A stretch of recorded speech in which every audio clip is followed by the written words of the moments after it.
Welcome, my friends, to another journey through the corridors of imagination and history. Tonight, you are not simply a listener. You are a traveler, stepping across the borders of time, moving into a world that never was but could so easily have been. We ask a question that stirs the heart like the sound of distant horns across a misty fjord. What if the Vikings faced off against the Romans? Picture it for a moment. On one side, the mighty Empire of Rome, the iron fist that shaped the ancient world. Legions in shining armor, shields interlocked, their disciplined step shaking the earth. An empire of roads, aqueducts, and marble, backed by centuries of conquest and the weight of civilization itself. On the other side, the storm from the north. The Vikings, their long ships slicing through the waves like fangs of dragons, their axes glinting beneath the cold northern sun, their war cries carrying the echo of gods. Men who lived for honor, who welcomed death with a smile, and who believed that battle itself was a path to eternity. Who would win in such a clash? Could the disciplined machinery of Rome withstand the fury of men who fought as though death itself were a prize? Could the Vikings, fierce raiders of coasts and rivers, break the iron backbone of an empire that had bent entire nations beneath its rule? This is not just a battle of swords and shields. It is a battle of worlds, of order against chaos, of permanence against glory. Before we step on to this battlefield of imagination, I want to pause and remind you, if you enjoy wandering down these hidden paths of history, if you find comfort in drifting to sleep with tales of what could have been, then feel free to subscribe, leave a like, and tell me in the comments where you are listening from and what time it is for you.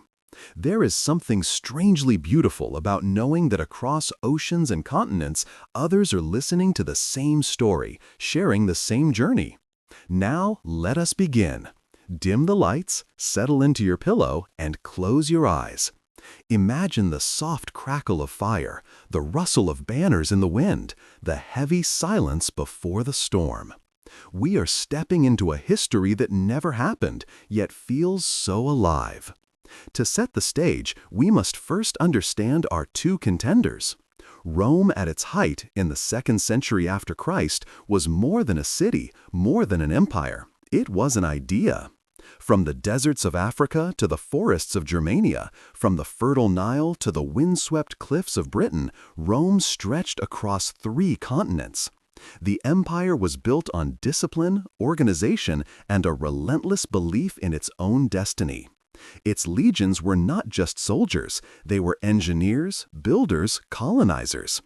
Every step they took left behind roads, forts, aqueducts, cities. To face Rome was not to face an army alone, it was to face the weight of empire. The Vikings, by contrast, were children of a harsher world.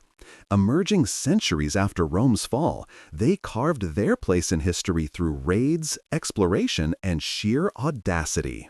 Their homeland of Scandinavia was a land of fjords, mountains, and endless forests, where winters bit hard and the sea was both a giver of life and a thief of souls. From this land came ships unlike any seen before. Long ships that could cross the Atlantic, yet slip silently up narrow rivers. From this land came warriors who worshipped gods of war and fate, who carved runes into their weapons, and who believed that to fall in battle was to rise in Valhalla, where endless feasts awaited. Now imagine the threads of history twisting. Instead of centuries apart, their timelines converge. Rome, hungry for expansion, pushes northward into unknown lands. Viking tribes, rising earlier than in our world, grow strong enough to resist. The two forces meet, not in myth, but in battle. The setting is a valley somewhere between forest and river, where the Romans have marched to secure their frontier. Their camp lies in perfect order, rectangular, with ditches dug, palisades raised, banners fluttering. Soldiers drill even after days of marching, for discipline never sleeps.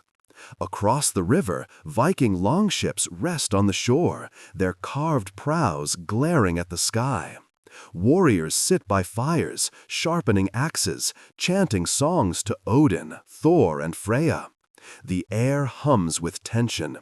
Even the ravens circling above seem to sense that something world-shaking is about to occur.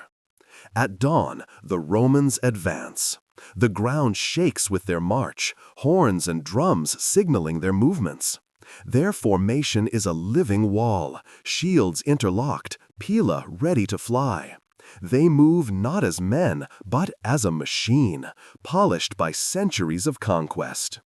The Vikings, seeing this, answer with horns of their own, deep and haunting. They pound their shields with swords and axes, the sound echoing across the valley like thunder rolling down from mountains. Their leader, tall and broad, raises his axe to the sky, shouting a prayer to Odin. His men respond with a roar that chills even the most hardened centurion. The Romans unleash their first strike. A storm of pila arcs across the sky, spears crashing into shields, splintering wood, piercing flesh. Vikings stagger, fall, but the survivors only grow louder, tearing broken shafts from their bodies and pressing forward. Then, with a howl, they charge. It is not a measured advance, it is a flood. Warriors surge across the field, axes swinging, spears thrusting, swords flashing. They crash into the Roman line with a sound like thunder splitting stone. Shields crack, axes bite. Yet the Roman formation holds. Gladii stab from behind the shield wall, short, brutal, precise. Men fall on both sides, the ground already slick with blood. For the Romans, it is a test of discipline. For the Vikings, it is a test of fury. The valley trembles beneath their clash, and above them the sky grows darker with circling ravens. And so the battle begins. The battle in our imagined valley is only beginning. But to truly appreciate what is unfolding, we must linger, observing each side as they commit their strength. A clash between Rome and the Vikings is more than steel meeting steel.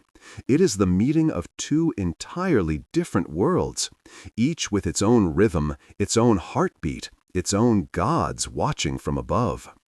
The Roman legionaries stand shoulder to shoulder, their shields forming a wall of bronze and iron. Each man knows his place, drilled into his bones through years of training. Their formation is not simply a tactic, but a philosophy. The individual does not matter, only the unit. A Roman soldier lives and dies as part of the machine.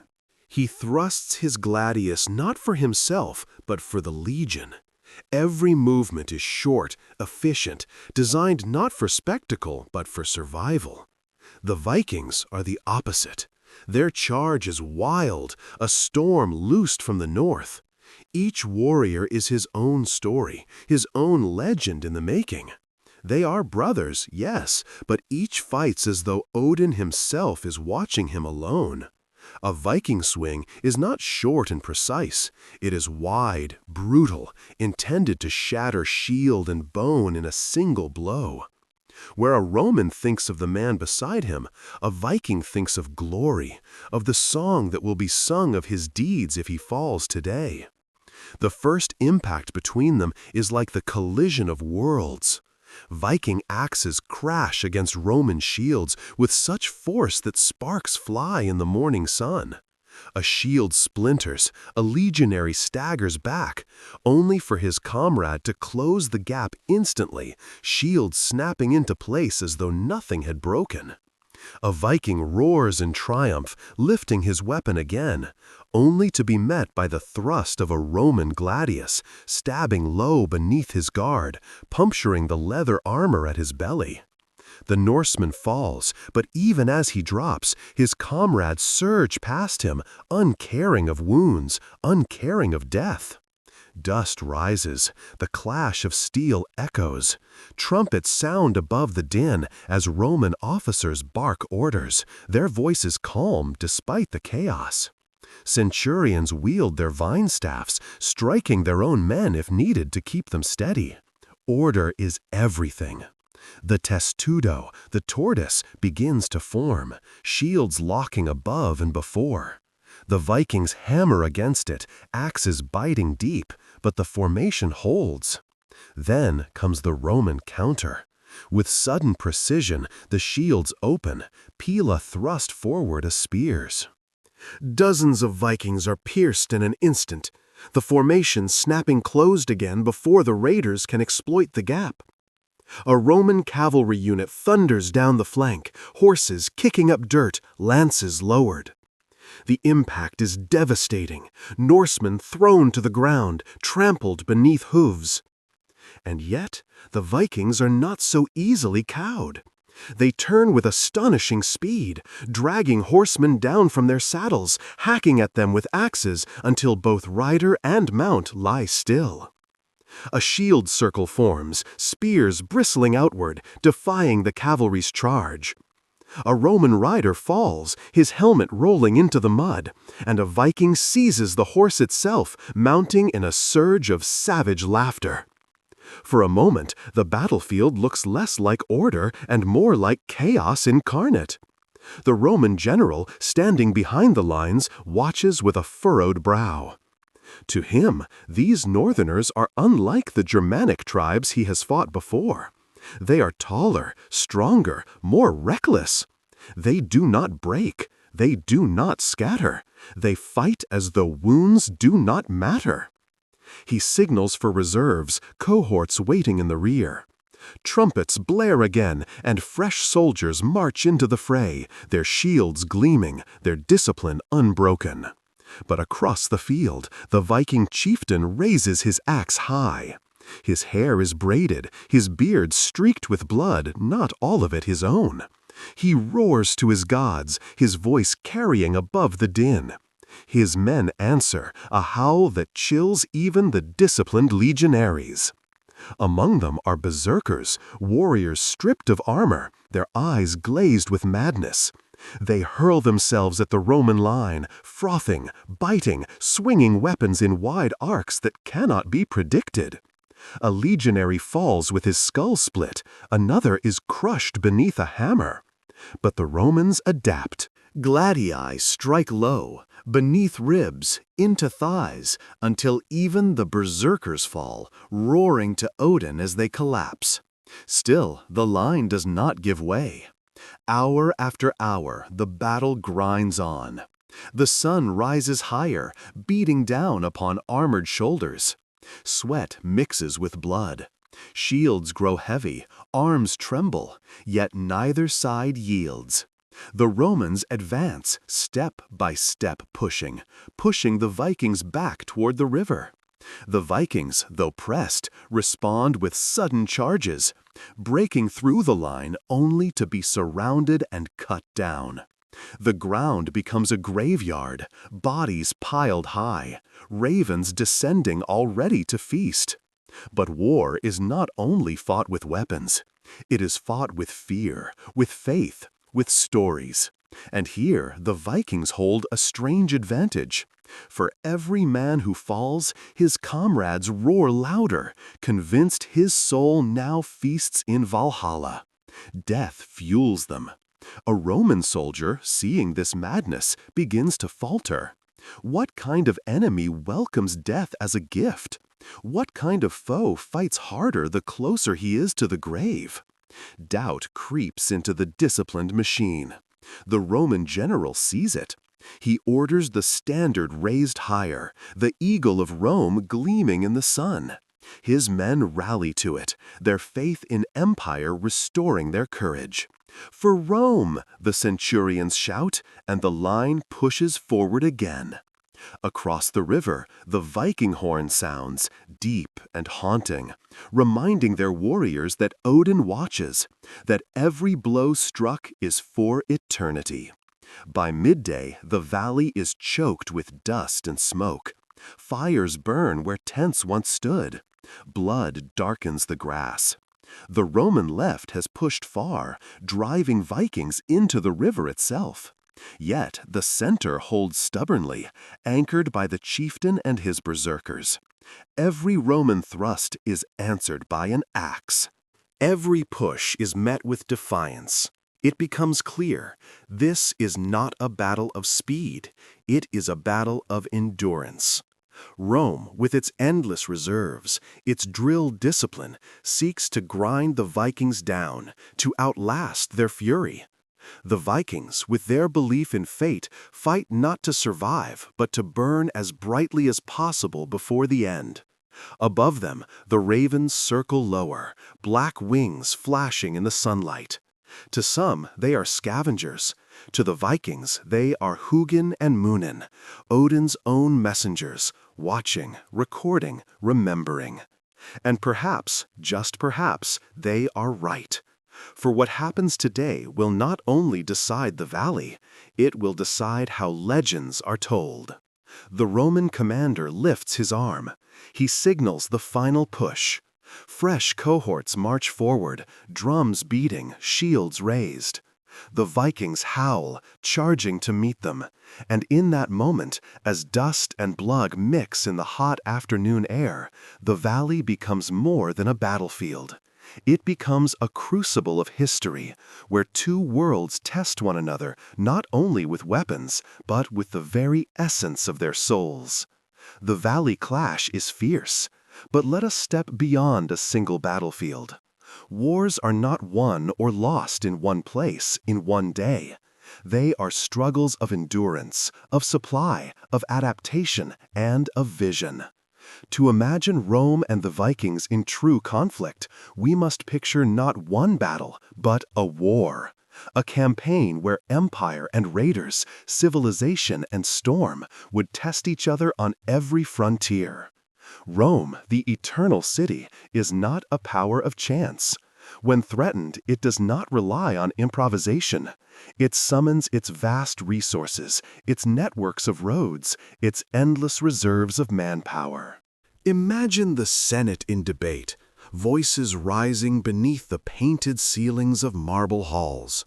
Reports arrive from the northern provinces, strange ships with dragon heads raiding the coasts, tall warriors burning villages, taking gold, enslaving captives. Senators scoff at first. Rome has seen barbarians before. But the generals, men who have faced disaster in Teutoburg forest or Parthian deserts, know better. These are no mere tribes. These are predators of the sea. The decision is made. Rome will respond not with local garrisons, but with legions. Cohorts are recalled from Gaul, auxiliaries summoned from Hispania, cavalry from North Africa. Engineers prepare siege engines, road builders sharpen their tools. Rome does not move lightly, but when it moves like the grinding gears of fate. Meanwhile, in the north, the Viking chieftains gather. Picture smoky halls where men sit around roaring fires, mead horns in hand. Skalds recite sagas of old heroes, and now new tales are added, of Romans, men of iron who fight in walls, who march like rivers of steel, who build fortresses overnight. The chieftains argue. Some call for more raids, swift strikes along the coasts. Others, proud and bold, dream of open battle, of testing themselves against the mightiest empire the world has ever known. And always, in their hearts, beats the knowledge that to die in such a war is to ascend directly to Odin's hall. Let us picture the first phase of this war, the seas. For the Vikings, the longship is more than a vessel. It is freedom. Sleek, narrow, shallow-drafted, it can cross oceans, yet slip into rivers no empire patrols. It is as much a weapon as the axe or sword. Imagine a fleet of longships sweeping south, sails billowing like dragon wings, oars cutting through the waves in perfect rhythm. They descend upon Roman ports in Gaul, in Britannia, perhaps even in Hispania. Towns burn before the legions can arrive. The Romans, for all their roads, cannot march as fast as the Vikings can sail. But Rome is not without its own navy. The Mediterranean is Rome's lake, patrolled by triremes and galleys, ships built for ramming, for boarding, for crushing pirates and foreign fleets alike. If the Vikings push too far south, they meet these warships. Here, the contest is uncertain. The Viking longship is fast and agile, capable of fleeing into shallow waters where the heavy galleys cannot follow. Yet in open sea, against a fleet of triremes, the longships risk annihilation. Imagine a battle at sea. Roman triremes rowed by dozens of oarsmen, bronze rams gleaming beneath the waves. Viking longships dart between them, loosing arrows and hurling spears. A trireme smashes into a longship, splintering its hull, sending men tumbling into the sea. But another longship slips behind, its warriors leaping onto the Roman deck, axes flashing, cutting through sailors, unprepared for the fury of Norse boarding tactics. The sea turns into chaos, a storm of shattered wood, blood, and foam. Neither side claims easy mastery. And so the war stretches on. On land, the Romans march north. Their legions are not swift, but they are inexorable. They build forts as they advance, turning every camp into a fortress, every road into a lifeline. Bridges rise where none existed, forests are cut down, rivers diverted. Rome wages not only war against men, but against the land itself, bending nature to its will. The Vikings resist in their own way. They do not wait behind walls, they strike. A Roman convoy, heavy with supplies, winds through a narrow forest road. Suddenly, horns echo, arrows rain down. Warriors leap from the trees, axes biting into the stunned soldiers. Before reinforcements arrive, the Vikings vanish into the woods, leaving only corpses and burning wagons behind. This is their war, sudden, brutal, vanishing before order can respond. But imagine if they went further. Suppose the Viking chieftains united their clans, forming not small raiding parties, but a true host, thousands strong. Picture them descending on a Roman fort, longships disgorging warriors by the hundreds. Siege was never their strength, yet fury can make up for lack of engines. They hurl themselves at the wooden palisades, hacking, climbing, dragging defenders down into the mud. Rome holds, for now, but the cost grows. The clash of cultures deepens. Roman soldiers, raised in cities, accustomed to order, look with disdain on the wild-haired northerners. They call them barbarians, savages, animals. Yet after months of campaigning, they begin to fear them. Whispers spread that these men fight like demons, that they do not fear wounds, that they laugh even as they die. Viking warriors, in turn, speak of the Romans with a mix of awe and mockery. They call them cowards for hiding behind walls of shields, yet marvel at their discipline, at their ability to build stone fortresses in days. And what of the gods? In every clash, divine meaning is sought. Roman generals sacrifice bulls to Mars before battle, seeking favor. Priests march with the legions, chanting prayers. In the north, the Vikings carve runes into their weapons, offer blood to Odin, call upon Thor to guide their blows. When thunder rumbles above, each side claims it as their god's answer. When ravens feast on the dead, one side sees scavengers, the other sees omens. The war spreads across years in our imagination. Romans adapt to Viking tactics, deploying lighter cavalry, more scouts, and allied auxiliaries familiar with forests and coasts. Vikings adapt in turn, capturing Roman weapons, learning siege from prisoners, turning their raids into larger campaigns. Slowly, both sides change.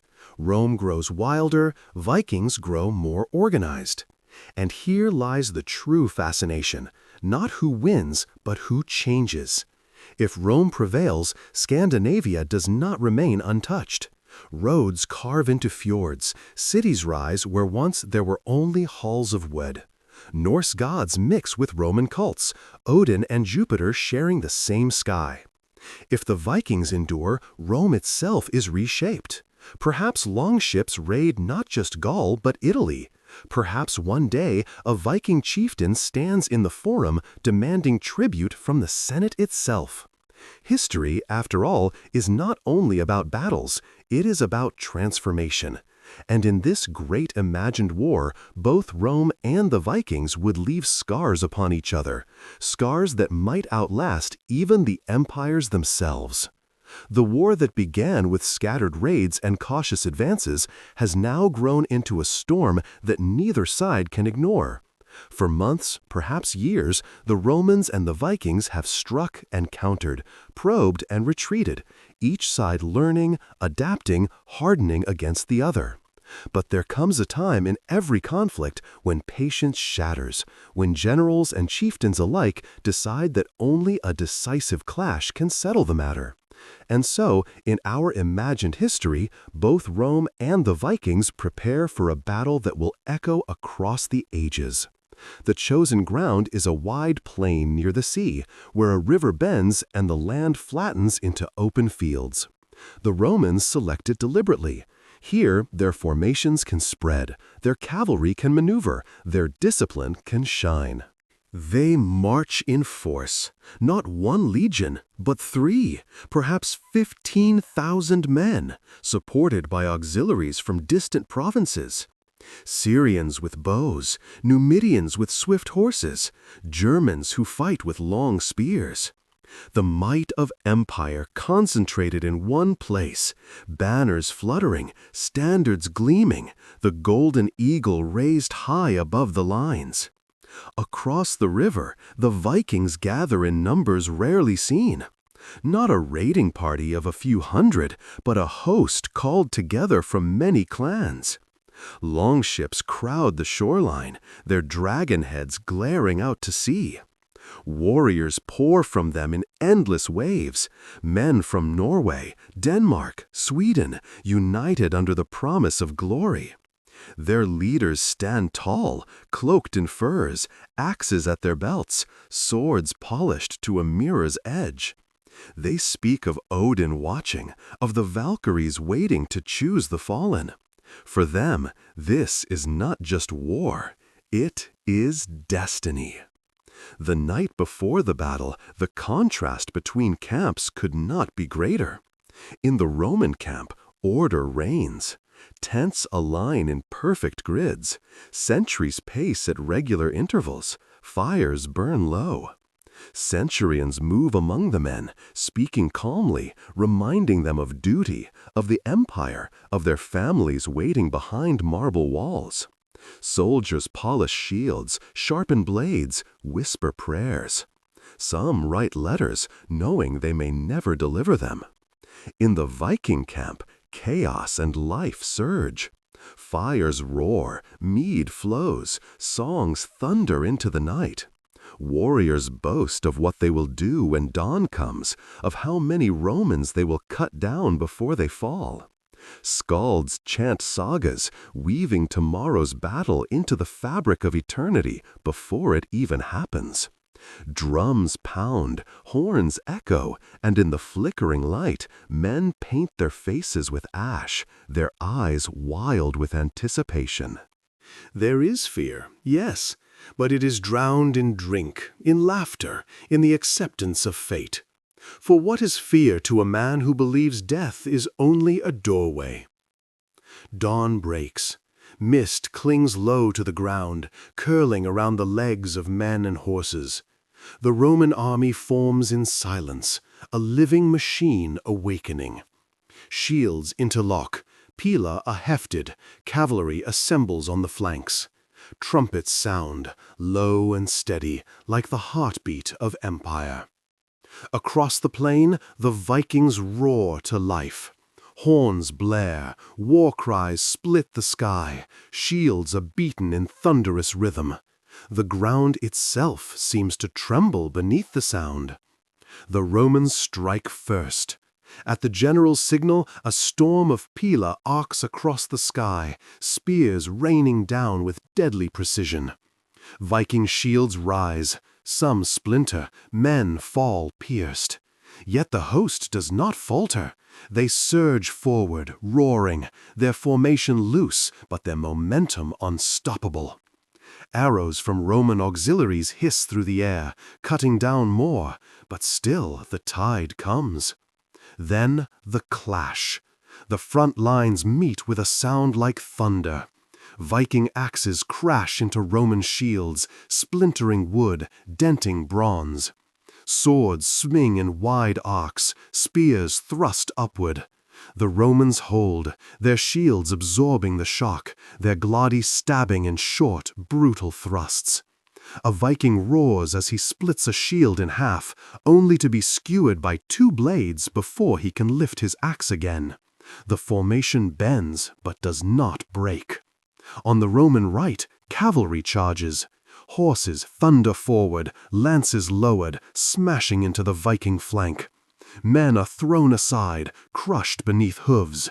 Yet the Norse respond with remarkable speed, forming shield circles, spears outward, bracing against the charge. Riders fall, horses stumble, chaos spreads.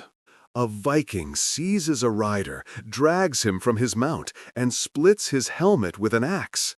His comrades cheer, even as the ground shakes with more cavalry rushing in. In the center, the struggle becomes a grinding machine.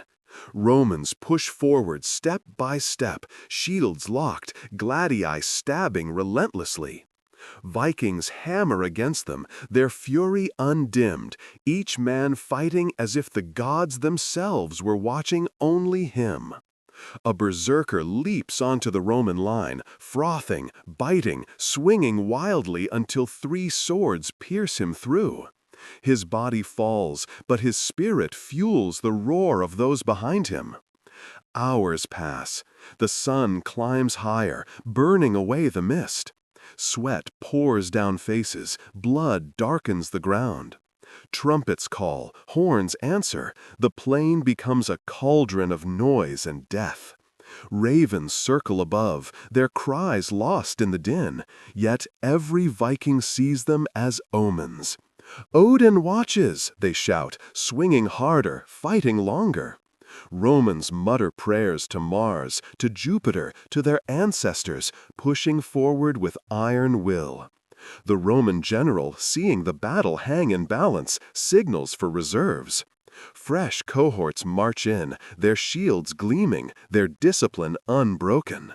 The line surges forward, grinding the Vikings back step by step. Yet the Norse chieftain rallies his men, raising his axe high, his voice carrying above the chaos. He charges the Roman center, cutting through 3 soldiers before he is struck. Wounded, blood streaming down his arm, he fights on, his men rallying to him with cries of fury.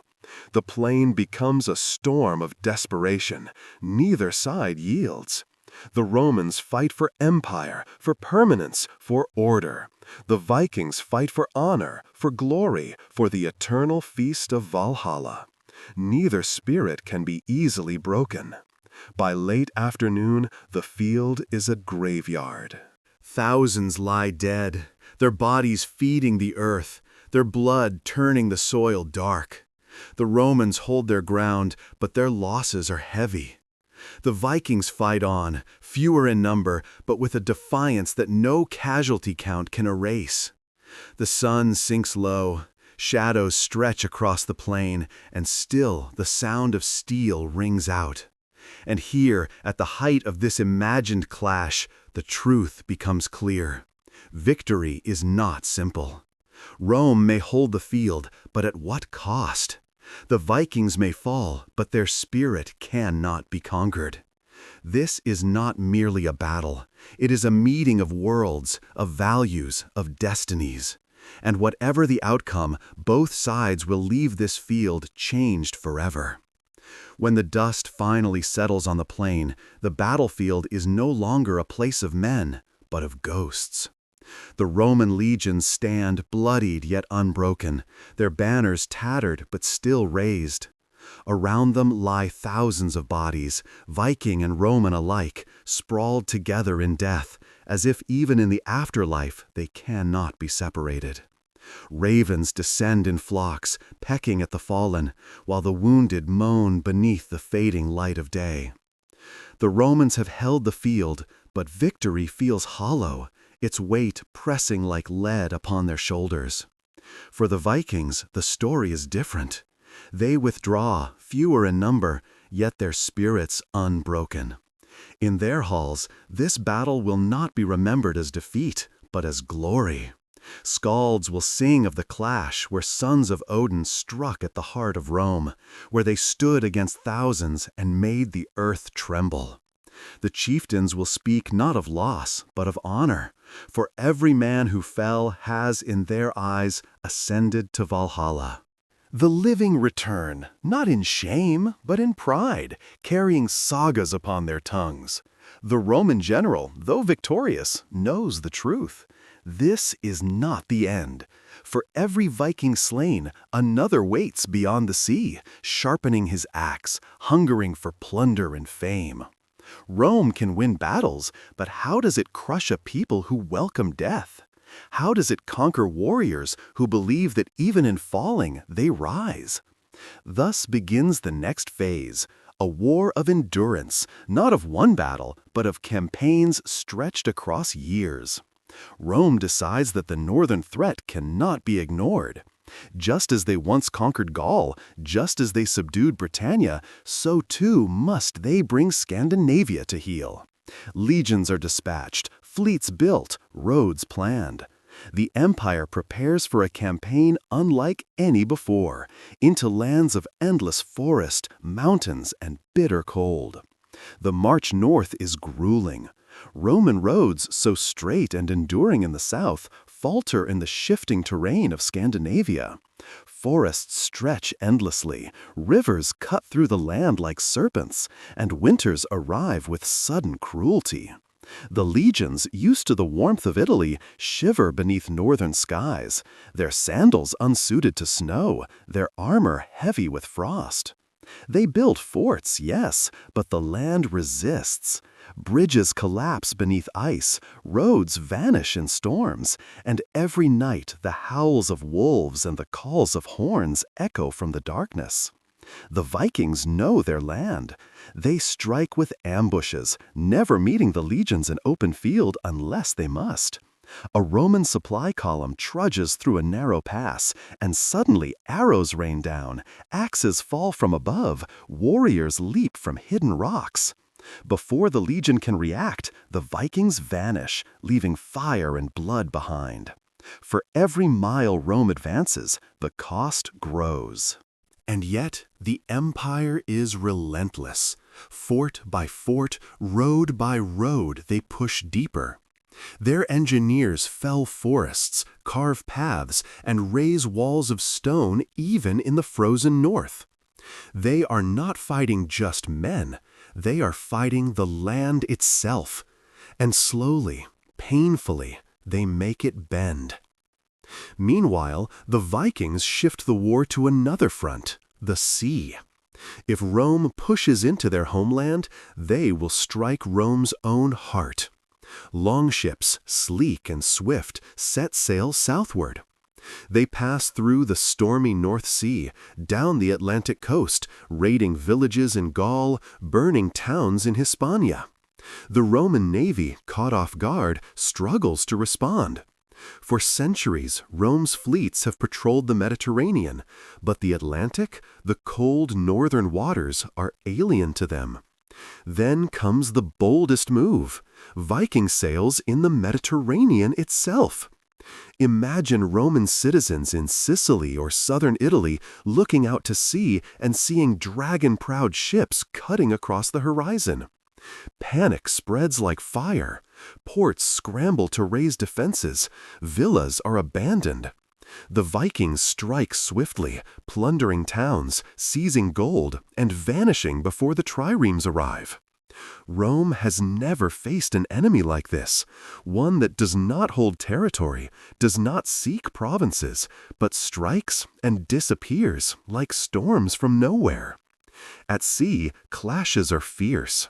Roman triremes, built for ramming and boarding, pursue Viking longships.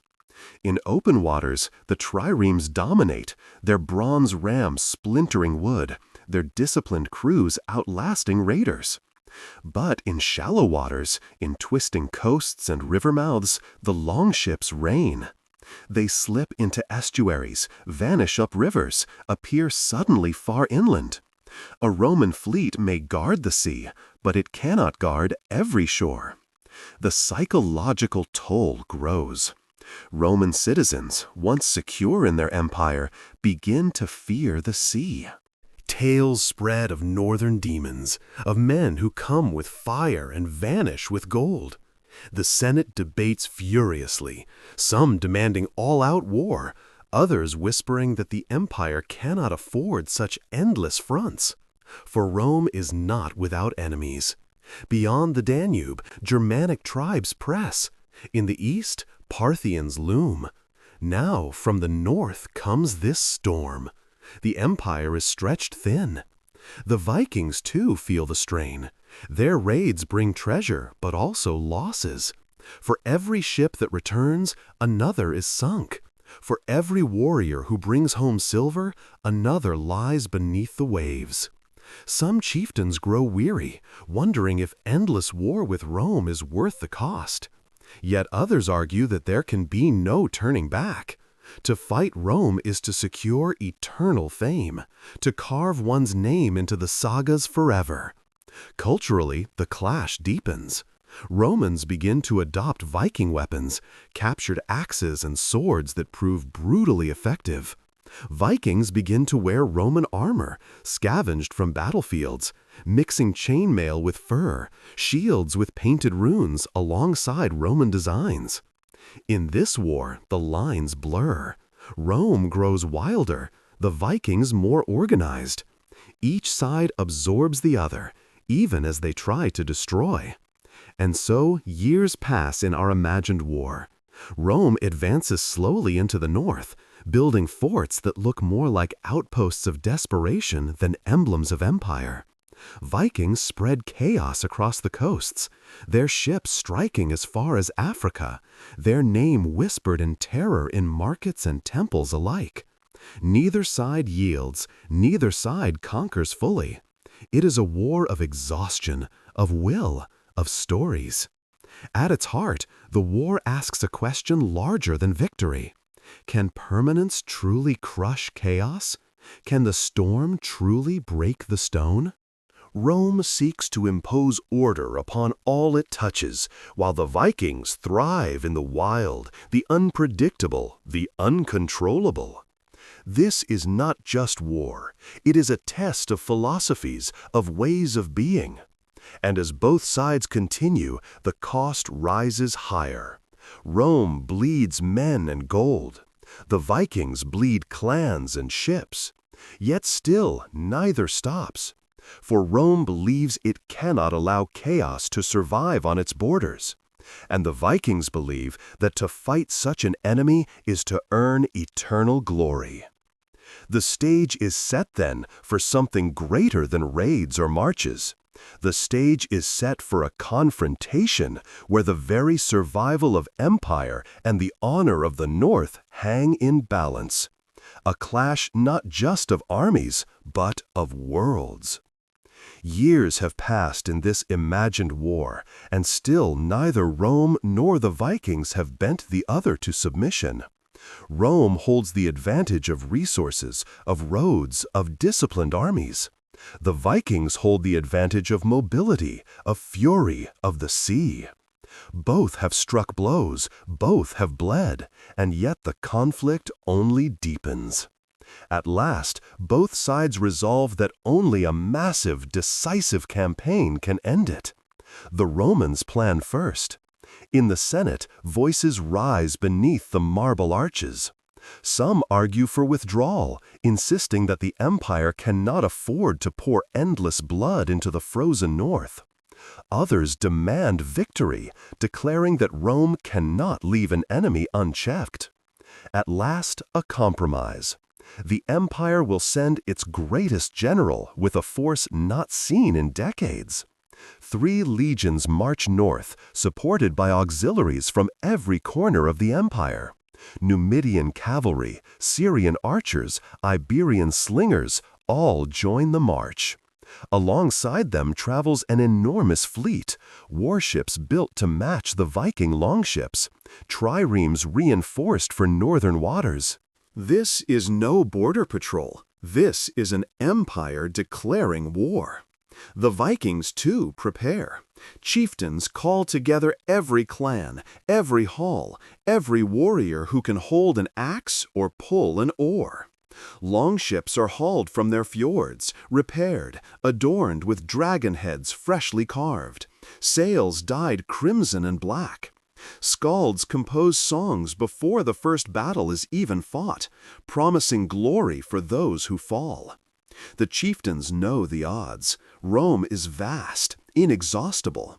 But they also know this: one great blow, one strike into the heart of the empire could make their names eternal. And so begins the dual campaign, fought on 2 fronts, land and sea. On the seas, the largest Viking fleet ever assembled sails south. Imagine the sight.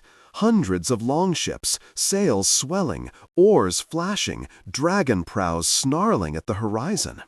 They sweep down the Atlantic coast, burning towns, striking terror into Gaul. But they do not stop there. They round the Pillars of Hercules, sailing into the Mediterranean itself. Roman citizens who once thought themselves untouchable gaze out from villas in Spain and Italy to see the unthinkable: dragons on the sea. The Roman navy responds. From Ostia, from Carthage, from Massalia, fleets converge.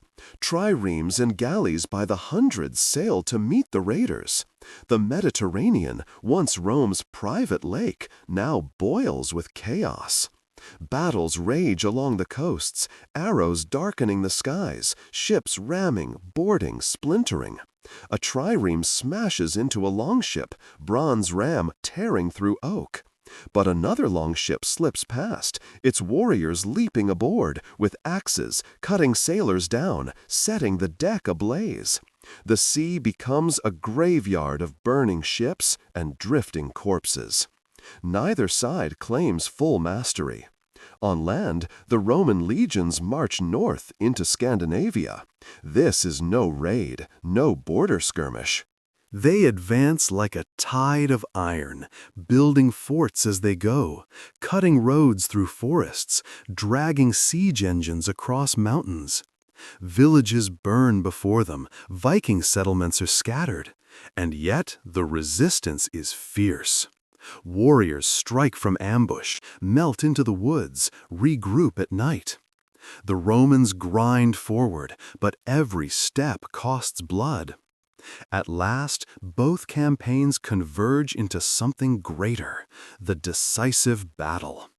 The Romans push deep into Viking territory, aiming to capture a great hall, a symbolic heart of the north.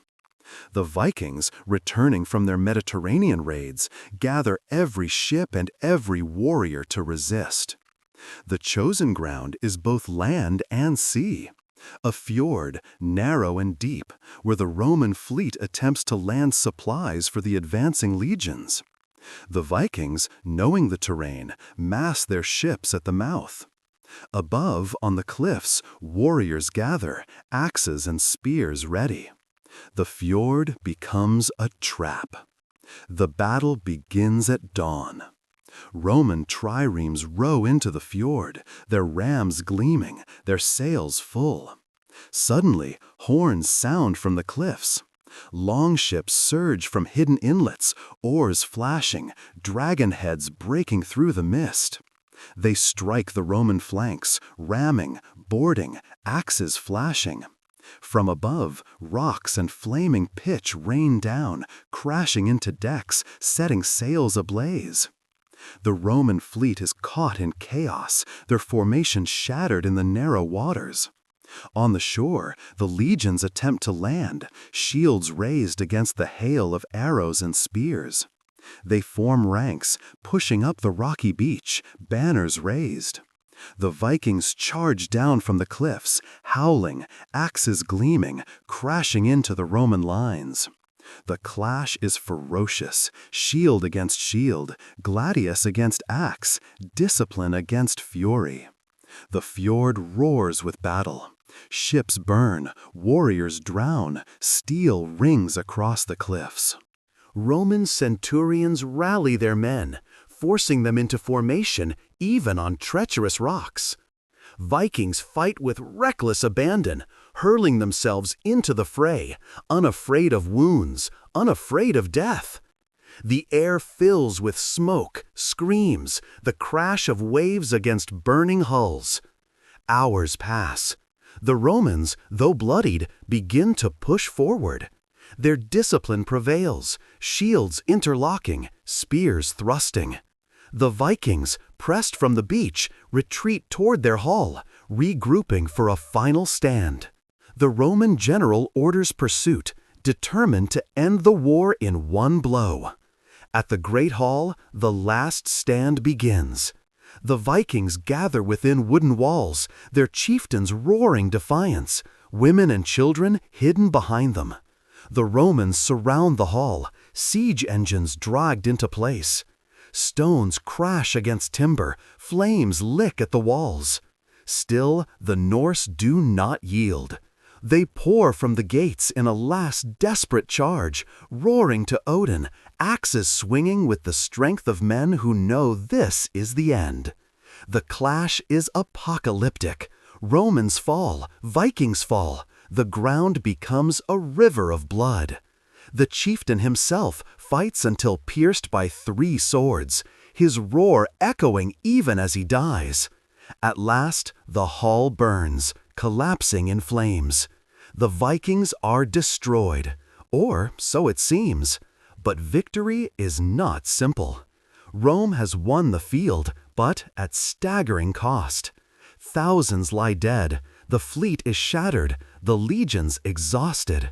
The empire has crushed a people, but not their spirit. Survivors flee into the mountains, their songs carrying the tale. Even in defeat, they believe themselves victorious, for they have faced the might of Rome and left scars that will never fade. And Rome, though it claims triumph, knows the truth. This was no mere conquest. This was survival. The Vikings may be scattered, but their memory will linger. Their fury, their courage, their defiance, they cannot be erased. In this imagined campaign, perhaps Rome wins, perhaps the Vikings lose. But both sides leave the battlefield changed, bound together in legend. The empire and the storm, permanence and chaos, forever entwined in the imagination of history. The fires of the great hall still burn as the Roman banners rise above the northern hills. Smoke curls into the pale sky, a silent column marking the empire's advance into the last frontier. The fjord below is littered with the wrecks of ships, their dragon heads charred, their sails floating like ghosts upon the black water. The air is thick with the scent of ash, salt, and blood. The Roman general stands upon a ridge, his armor streaked with soot, his eyes hollow with exhaustion. Around him soldiers cheer, weakly at first, then louder, as they realize they are alive, that Rome has triumphed once more. But the general does not smile. He knows the cost. He knows that though the land now lies silent, it will never truly belong to Rome. In the days that follow, the legions move through the devastated countryside. They burn remaining villages, seize what little grain they can, and take prisoners, women, children, the old. Forts rise upon the ashes of longhouses, built from timber taken from the very forests the Vikings once worshipped. Latin voices echo where once the Norse tongue ruled. The empire extends its roads, its laws, its order. For the first time, Rome's eagle flies above the frozen seas of the far north. To the Senate back in the Eternal City, the news is glorious. Messengers arrive weeks later, breathless and frostbitten, carrying word of victory. The senators gather in their marble hall, togas gleaming, laurel wreaths ready. They speak of the general's genius, of Rome's unending power. Coins are minted bearing his face. Triumphs are planned. To the Roman mind, the North is conquered, tamed, another border brought into the light of civilization. But the reality, as always, is far more complicated. For every Viking village that burns, another rises deeper in the wilderness. The survivors of the Great Hall, those who fled into mountains and forests, do not surrender. They regroup. They swear oaths under the cold moon, not to rebuild what was lost, but to avenge it. Their gods demand it. Their songs demand it. Among them are women who once tended fires, now carrying axes. Boys who once played by rivers, now sharpening blades. They call themselves the Ravens of the North, and their purpose is simple: to make Rome bleed. The first sign comes with the winter. The Roman forts, so easily raised in the summer, become tombs in the cold. Supplies run low, roads vanish beneath snow. Fires burn day and night, yet still soldiers freeze in their sleep. Wolves circle the camps, their howls echoing through endless nights. And then, one by one, patrols vanish. Tracks lead into the forests, then disappear. In the mornings, severed heads are found upon pikes outside the gates, helmets still on, eyes staring toward Rome. The message is clear. The land rejects its conquerors. The general sends messages south, demanding reinforcements. But the empire is vast and slow. It bleeds men on many fronts: Parthia, Germania, Africa. The Senate, basking in the illusion of victory, delays. Hold until spring, they say. You have conquered, now simply maintain. But spring brings not relief, but fury. The ravens strike at dawn, emerging from mist and snow, axes flashing, war cries splitting the air. They attack not the strongholds, but the lifelines, caravans, supply depots, the fragile chains that keep Rome alive in the north. At first, these raids seem minor, irritants against the empire's vast might. But soon they grow bolder. A Roman fort burns to the ground. A legion convoy is ambushed in a pass, annihilated to the last man. The bodies are left on the road, arranged in grotesque shapes, a grim mockery of Roman order. Panic spreads, morale collapses. The general realizes what every conqueror in the north eventually learns: you can take the land, but you cannot hold it. Meanwhile, across the sea, the remnants of the Viking fleet regroup. Not all longships were destroyed in the fjord. Many had fled before the final battle, carrying refugees, warriors, and leaders. They sail between islands, hiding among the coasts, rebuilding in secret. And as winter gives way to spring, new sails rise upon the horizon. Not a massive armada this time, but swift, silent packs of raiders. They strike where Rome is weakest: supply ports, trade routes, isolated coastal towns. The Romans call them shadows of the north, because they appear like ghosts, vanish like smoke, and leave only ruin behind. Back in the empire's heart, unease grows. The Senate's triumphal celebrations begin to sour. Trade falters, taxes drop, rumors spread. Stories arrive from Gaul of longships in the night, of villages burned. From Britannia, word comes that even the Romanized Britons whisper the name of Odin in fear. The North, it seems, is not conquered. It is awakening. And slowly, imperceptibly, something changes within Rome itself. Veterans return from the northern wars with strange habits. They wear fur cloaks, carry axes alongside their gladii, carve runes on their swords for protection. They speak of the northern gods with a mixture of dread and fascination. In the markets of the Eternal City, Viking trinkets appear, brooches shaped like ravens, amulets of Thor's hammer, taken as trophies yet worn as charms. Even the poets take notice. They write verses not of conquest, but of the wild beauty of the North, of the men who laughed at death, of the land that devours empires. Thus, though Rome may have won, the North begins to seep into its soul. The empire's edges grow colder, harder, rougher. Soldiers sing in the cadence of Norse battle chants. Merchants tell tales of warriors who could walk through snow barefoot. Children play games pretending to be raiders on longships rather than legionaries on campaign. The line between conqueror and conquered blurs. And far away, in the frozen darkness of Scandinavia, the legends grow. Around every fire, the story is told of the great war against Rome, of the chieftain who stood before legions and defied them, of the hall that burned but did not fall. The names of the fallen are remembered in runes carved into stone. The Romans may control the land, but the Vikings control the memory, and memory is the one empire that Rome can never rule. Years later, when Roman chroniclers record the history of the campaign, they write of victory, but the details fade. The forts crumble, abandoned after a generation. The roads vanish beneath moss and roots. In the end, the North swallows Rome's monuments as it swallows everything man builds. The empire recedes, and what remains are whispers. Yet something endures. In this alternate world, centuries later, when Rome has faded and new kingdoms rise, the bloodlines of both peoples mix. Descendants of legionaries and Vikings share the same valleys.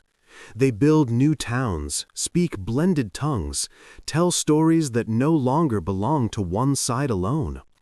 And when they speak of the ancient war between the Empire and the North, they do not speak of conquest or defeat. They speak of balance. For the storm and the stone, though born enemies, need each other. The stone gives the storm something to break against. The storm gives the stone something to withstand. Without one, the other loses meaning. Rome and the Vikings, order and chaos, permanence and freedom, they become two halves of the same human truth. And in that truth, the world moves on. The gods of both sides, Jupiter and Odin, Mars and Thor, fade into myth. But their echo remains, in the courage of those who build and the defiance of those who wander. In the end, the North is not conquered, nor is Rome truly defeated. Both endure, not in territory, but in spirit. And perhaps that is the truest victory of all. Years have passed since the great war between the Empire and the North. The fires of battle are long extinguished, but their smoke lingers still, curling invisibly through history. What began as a struggle of domination has evolved into something unexpected. Rome, though victorious in name, could not remain untouched by the storm it sought to conquer. The Vikings, though driven from their halls and scattered across the mountains, could not resist absorbing fragments of the empire that sought to tame them. Out of blood and ruin, something new begins to take shape, a fusion neither side intended, yet inevitable as the turning of the seasons. In the cities of the empire's northern frontier, a strange transformation unfolds. The Roman soldiers who remain to garrison the conquered territories no longer resemble the legionaries of old. Their discipline remains, yes, but their manner has changed. They grow their beards long, wear fur cloaks over their armor, and decorate their shields with painted symbols that blend the eagle of Rome with the twisting knots of Norse design. They drink mead as often as wine, tell stories by firelight, and whisper prayers not only to Mars, but to Thor. In turn, the northern tribes who survived the conquest begin to adopt Roman ways. They build sturdier settlements, learning the art of stone masonry from captured engineers. Their halls are now half fortress, half villa. Timber walls reinforced with Roman arches, carved columns standing beside dragon-headed beams. Latin words creep into their speech, blending with the Old Norse tongue until no one can tell where one ends and the other begins. Their chiefs call themselves dukes instead of jarl. Their traders carry Roman coins, bearing the faces of emperors, yet they carve runes of protection upon the edges. Children born in this new world grow up between two suns, one rising over the marble cities of Rome, the other setting behind the fjords of the north. They are neither fully Roman nor fully Viking, and perhaps that is their strength. They carry the discipline of empire and the fire of freedom, the logic of roads and the spirit of storms. In their veins, order and chaos flow side by side. As generations pass, this mingling deepens. The temples that once stood only to Jupiter now share altars with Odin. Shrines of Thor appear beside Roman bridges, as if the thunder god has claimed the roads for his own. Priests of both faiths argue, then learn to coexist, each weaving the other's myths into new forms. A Roman might now say that Odin is merely another name for Mercury, that Thor is Mars in disguise, and that Valhalla is but a northern vision of Elysium. The Norse, in turn, begin to tell of Jupiter as a skyfather who shares feasts with Odin in a hall beyond the stars. Art, too, changes. Roman mosaics once depicted emperors and gods in solemn poses. Now they show ships upon stormy seas, dragons coiled around columns, ravens flying across marble skies. The once perfect symmetry of Roman architecture gives way to wild curves inspired by the north. Walls are no longer silent, they tell stories. Every carving, every fresco becomes a saga frozen in stone. Trade flourishes in this blended world. From the south come olive oil, wine, glass, and gold. From the north come furs, amber, iron, and stories, always stories. Markets bustle with voices speaking a dozen dialects, half Latin, half Norse, all human. A Roman merchant haggles with a Viking trader over a sword that gleams with both Roman craftsmanship and Nordic runes. Children chase each other between stalls, shouting in a language that belongs to neither world and both. But beneath the surface of prosperity lies a subtle tension. The old Romans look upon this hybrid culture with unease. "We have lost our purity," they whisper in marble halls. "The barbarians have crept into our veins." Meanwhile, the old Vikings grumble in smoky lodges. "Our sons no longer sing of the gods," they mutter. "They build roads instead of longships."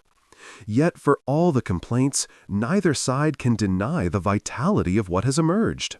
For from the union of empire and storm comes innovation. The mixed descendants of both peoples forge new weapons, stronger steel, born from Roman metallurgy and Viking practicality. They build ships that combine the speed of the longship with the endurance of the galley, vessels capable of sailing from the frozen north to the deserts of Africa without fear.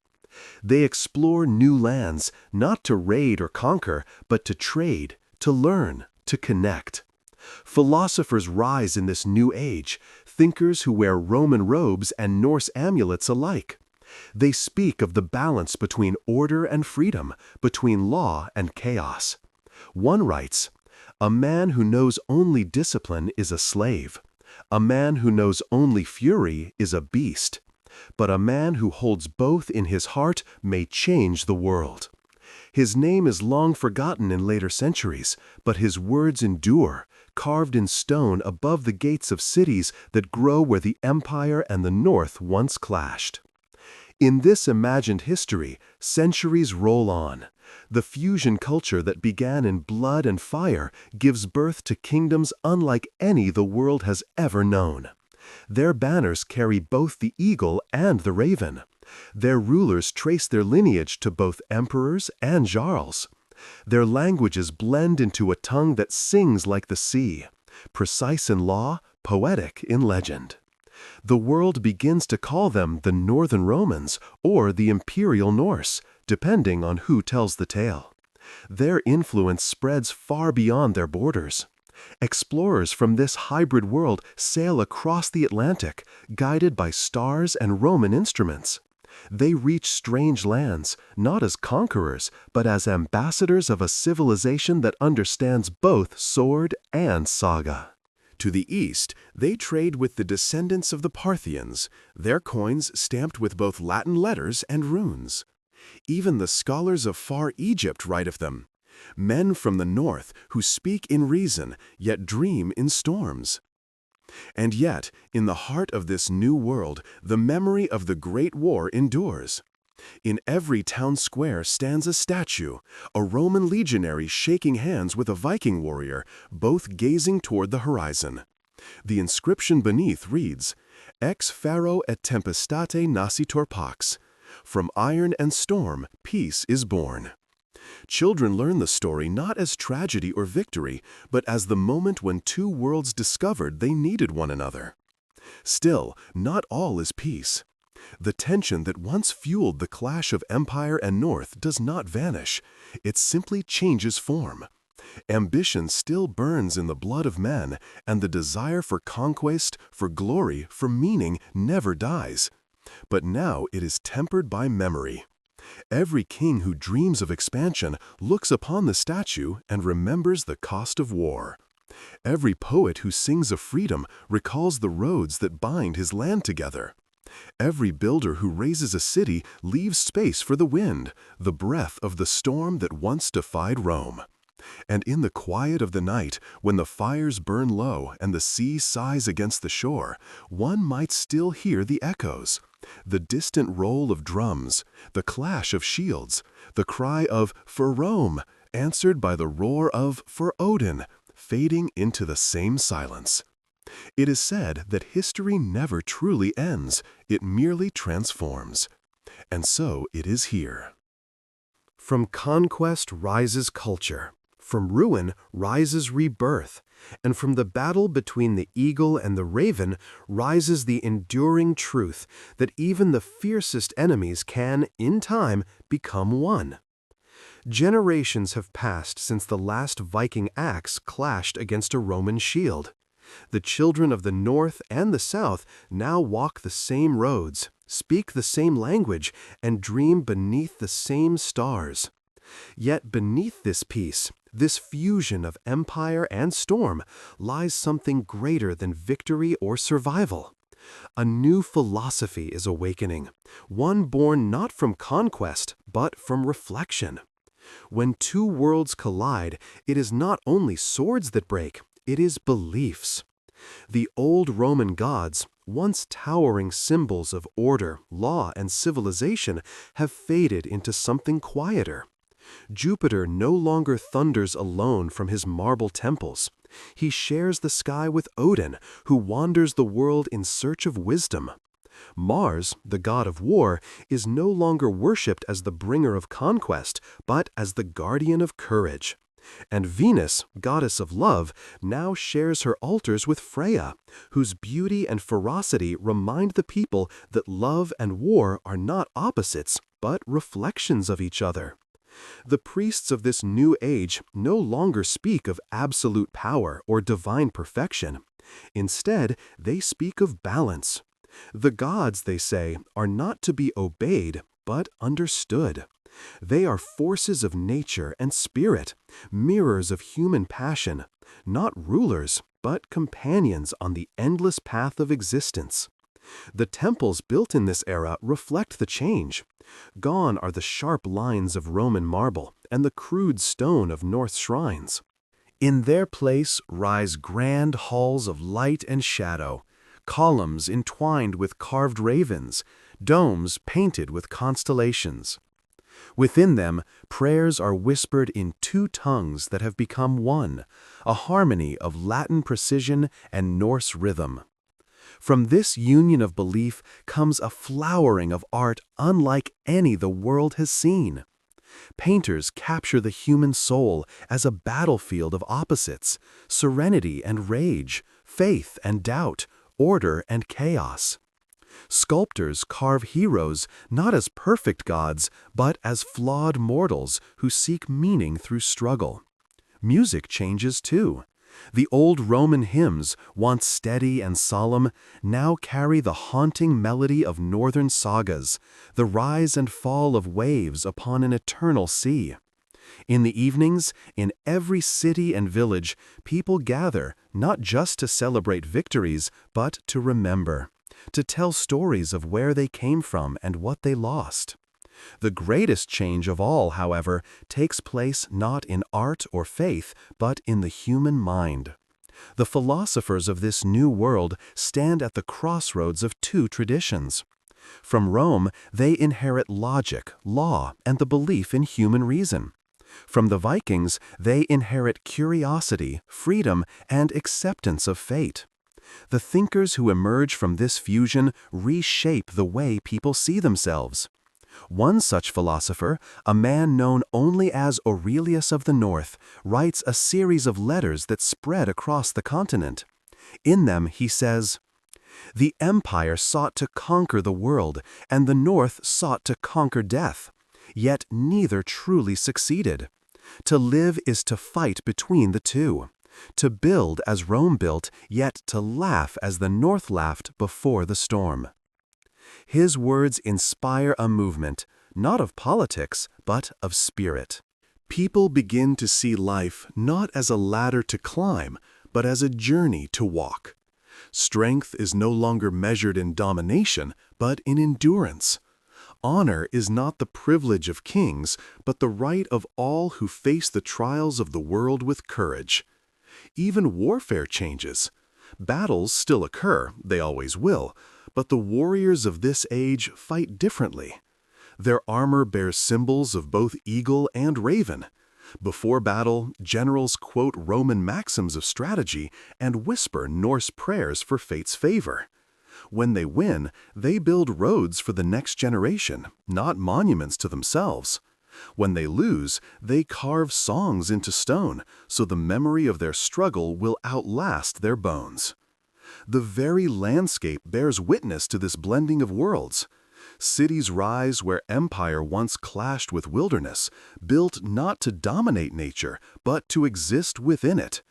Streets follow the curves of rivers, not the straight lines of Roman design. Bridges are carved with dragon motifs and Latin inscriptions alike.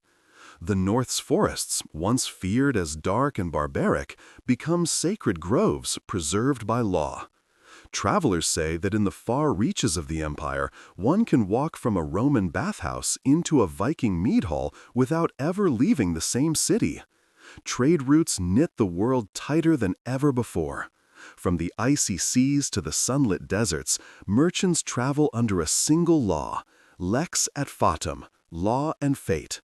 It becomes both creed and code, that men must act with discipline, but accept what they cannot control.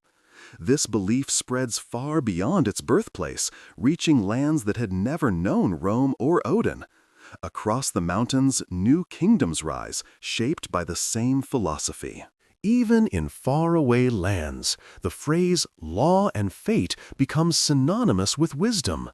But there are those who resist this harmony. In every age, there are purists, those who long for the old ways. Some Roman traditionalists, clinging to memories of marble purity, denounce the New World as corruption. They write bitterly that the empire has lost its soul, that its soldiers now sing barbarian songs. In the north, old shamans whisper that the gods are angry, that the people have forgotten the ancient rites. In taverns and temples alike, arguments flare. Is peace truly peace if it means forgetting who we were? Yet the world moves on. The children of the new generation do not remember the old divisions. To them, Jupiter and Odin are brothers. Rome and the North are one homeland. They do not see the past as loss, but as transformation. They walk among ruins and do not mourn them. They plant flowers between the stones. Art reaches its golden age. Murals adorn the walls of halls and temples, depicting scenes not of conquest, but of understanding. One famous fresco shows a Roman general and a Viking chieftain standing before a stormy sea. The general holds a scroll, the chieftain an axe, and between them stands a child, half in armor, half in furs, holding a torch. The inscription beneath reads, "From memory, light." And so this civilization, this Imperium Borealis, as poets call it, the Northern Empire, becomes something the world has never seen before. Not an empire of conquest, but of endurance. Not a people bound by fear, but by curiosity. Their ships sail farther than any before them, reaching the edges of known oceans. Their scholars debate not which god rules the heavens, but how the stars themselves move. Their builders raise halls of glass and stone that shimmer with both Roman symmetry and Norse wildness. In this imagined world, history itself seems to breathe differently. It no longer marches in straight lines of conquest and collapse, but flows in cycles, like the tides that shaped both Rome's harbors and the Viking fjords. Empires may rise and fall, but ideas, once joined, cannot be unjoined. The fusion of eagle and raven, law and fate, becomes a symbol for all who come after. And when night falls upon this world, centuries later, when new powers rise and old ones fade, the people still gather by firelight. They still tell stories of the time when Rome and the Vikings met, when the unthinkable happened, and from the clash of opposites was born a world that could dream in both marble and storm.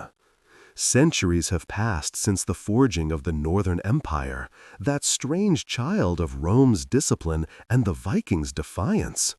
The world that once burned with the fury of conquest now hums with a quieter fire, curiosity. The sword has given way to the compass, the shield to the scroll. Yet the same restless spirit that once drove legions across continents and longships across oceans still beats in the hearts of men. It no longer seeks to conquer lands, but to understand them. It is the dawn of a new age, not of marble nor of steel, but of thought. Across the cities of the north, towers rise not as fortresses, but as observatories. Their domes gleam beneath the auroras, and within them, scholars watch the heavens, mapping stars with instruments born of Roman geometry and Viking craftsmanship. They speak of constellations as old sailors once spoke of gods, charting the sky not with prayers, but with precision. In the great city of Borealis, once a Roman fortress, now the capital of the New Age, the streets are alive with invention. Engineers design water clocks and wind-powered mills. Philosophers debate fate and free will in marble courtyards warmed by braziers of northern fire. Children study both Latin and Old Norse, reading the annals of the empire alongside the sagas of the storm. Traders from distant lands marvel at this place where order and chaos have learned to dance together. But even in peace, the human heart is restless. The descendants of this world no longer fight for conquest, yet their ambition has simply shifted its shape. Now they dream of discovery, of sailing beyond the known oceans, of finding what lies at the edge of the world. Their ancestors once fought over who ruled the seas. Their descendants seek to understand them. One such explorer, Einar Lucius, a man whose very name blends the bloodlines of both worlds, becomes the symbol of this new spirit. Born to a scholar of the Senate and a shield maiden's granddaughter, Einar grows up hearing both philosophy and saga. He studies the works of Aurelius of the North and learns shipbuilding from fishermen along the frozen coasts. At 20, he declares that he will find the farthest edge of the storm, a phrase that quickly becomes the anthem of his generation. His ship, the Sol Invicta, is a masterpiece of hybrid design. A long, sleek hull like a Viking longship, but reinforced with Roman ironwork and guided by a compass of ingenious design. Its sail bears the twin emblems of eagle and raven. As he departs from the port of Borealis, crowds gather on the cliffs, chanting blessings both Latin and Norse. Fortuna et fatum, they shout, fortune and fate. Weeks pass. The Sol Invicta vanishes beyond the horizon, swallowed by mist and myth. Months later, it returns, tattered, weathered, but triumphant. Einar and his crew bring back maps of unknown lands, strange plants, and stories of people across the Western Ocean. For the first time in history, the Northern Empire gazes upon the wider world not with hunger, but with awe. The discovery ignites a revolution not of war, but of knowledge. Academies bloom across the empire, scholars debating the nature of the world. If the earth has no edge, one philosopher writes, then perhaps neither does the soul. Artists capture the explorer's journeys in vast frescoes, oceans painted in swirling blues and golds, ships cutting through waves beneath constellations mapped by their ancestors. The old gods fade further into poetry, but their spirit lingers in every act of daring, every voyage, every question. In this world, science and spirituality do not divide, they intertwine. The Romans gave reason, the Vikings gave wonder. Together they form a philosophy that embraces both. A physician studies anatomy while whispering to the spirit of the body. An astronomer measures the stars while composing hymns to the cosmos. The people no longer see mystery and truth as opposites. To them, knowledge itself is sacred, the truest way to honor the gods of both storm and stone.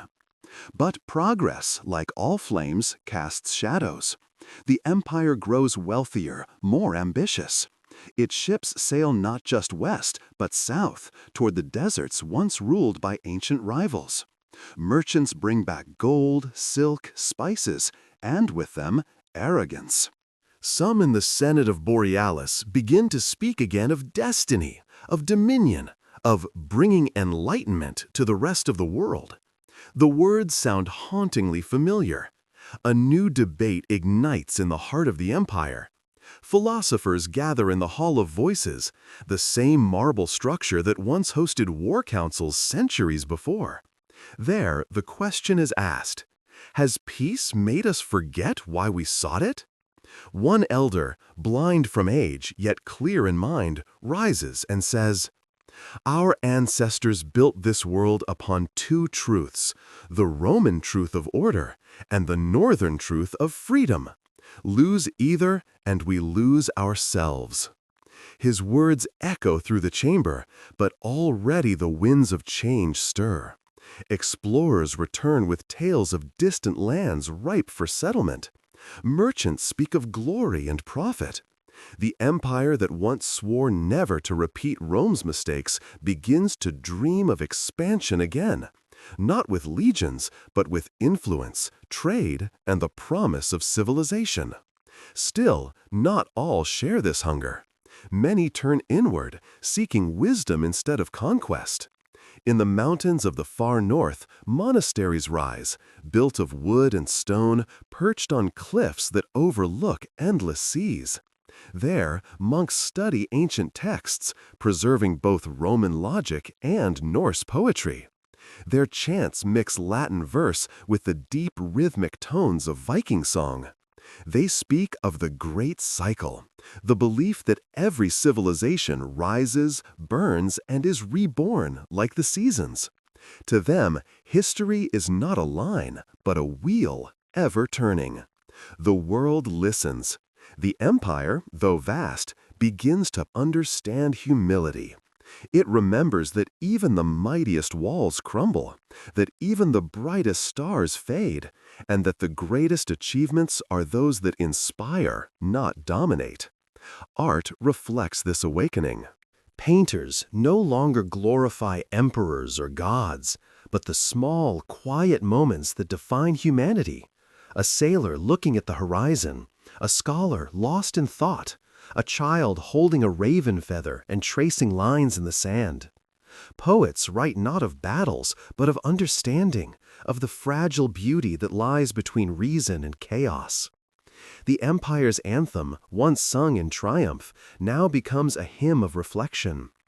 We are the sons of storm and stone, builders of roads, riders of waves, seekers of meaning where none is shown, dreamers unbound yet still enslaved, to wonder, to time, to fate unknown. This is the heart of the new age, a world not of conquest or superstition, but of synthesis. Where the curiosity of the Vikings meets the discipline of the Romans, the human spirit blooms. It is a world that values courage not only on the battlefield, but in the laboratory, in the studio, in the heart of every man who dares to question. And yet, as night falls over this golden age, the air hums with a subtle tension, the same eternal rhythm that has always driven history. Peace and ambition, order and chaos still circle each other like twin stars. Perhaps one day the balance will break again. Perhaps new storms will come and new empires will rise. But for now, the world sleeps beneath twin constellations, the eagle and the raven, shining side by side in the northern sky, as if to remind all who look up that even the fiercest enemies can share the heavens. Centuries pass. The Northern Empire, once blazing with invention and discovery, now glows with the soft light of an old fire, warm, gentle, but fading.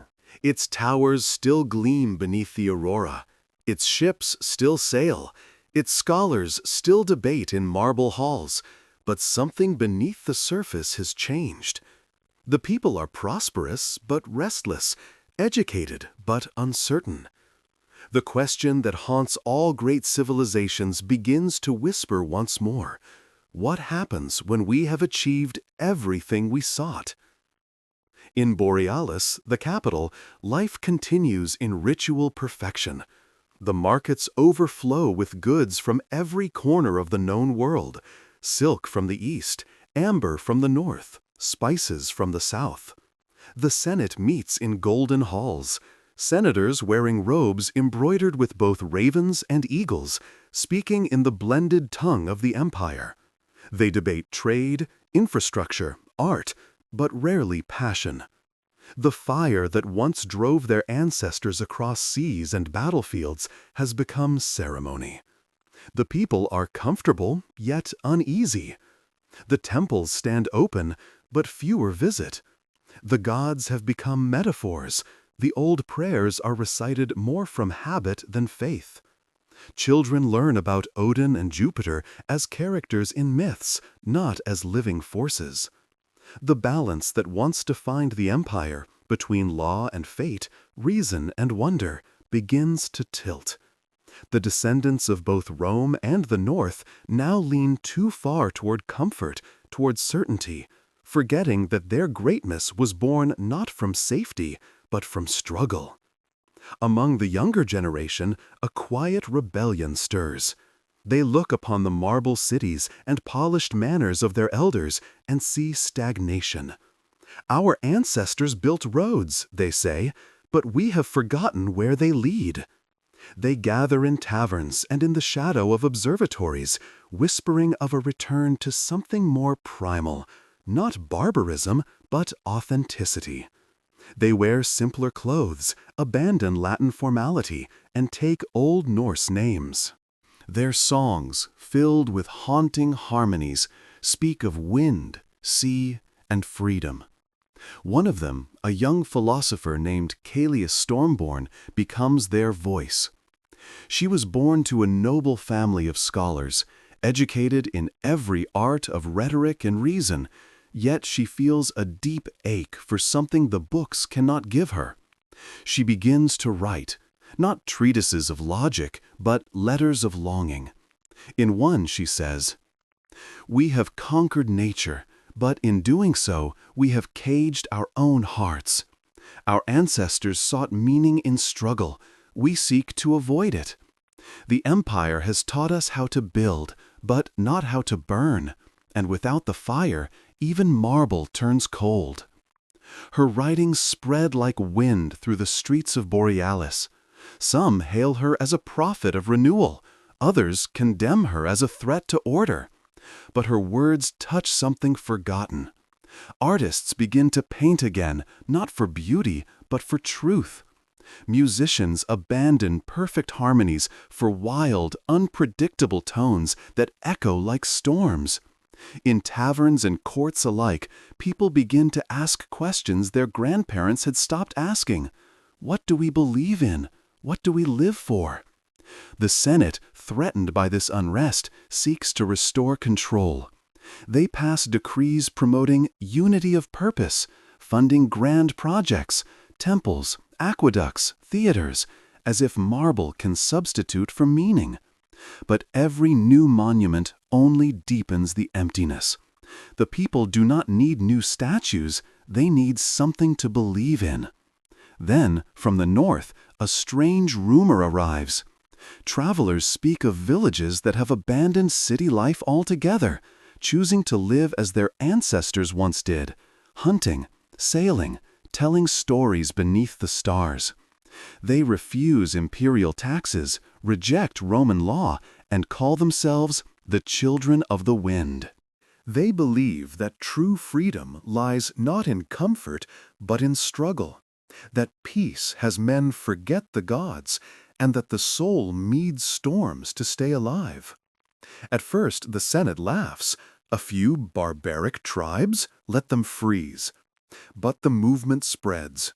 Young nobles disappear from cities, leaving their estates behind to join the wanderers. Sailors refuse to return from voyages. Poets vanish, later found in distant coasts, living among the children. The empire begins to feel hollow, its brightest lights fading into the wilderness it once tamed. Caelius Stormborn herself vanishes. Some say she sailed north on a small ship, following the auroras. Others claim she was imprisoned for her writings. But her final message, found carved into the wall of her empty home, reads, "When the eagle grows tired of the sky, it must remember the storm that first taught it to fly." Her disappearance becomes legend. In the decades that follow, songs about her spread across the empire.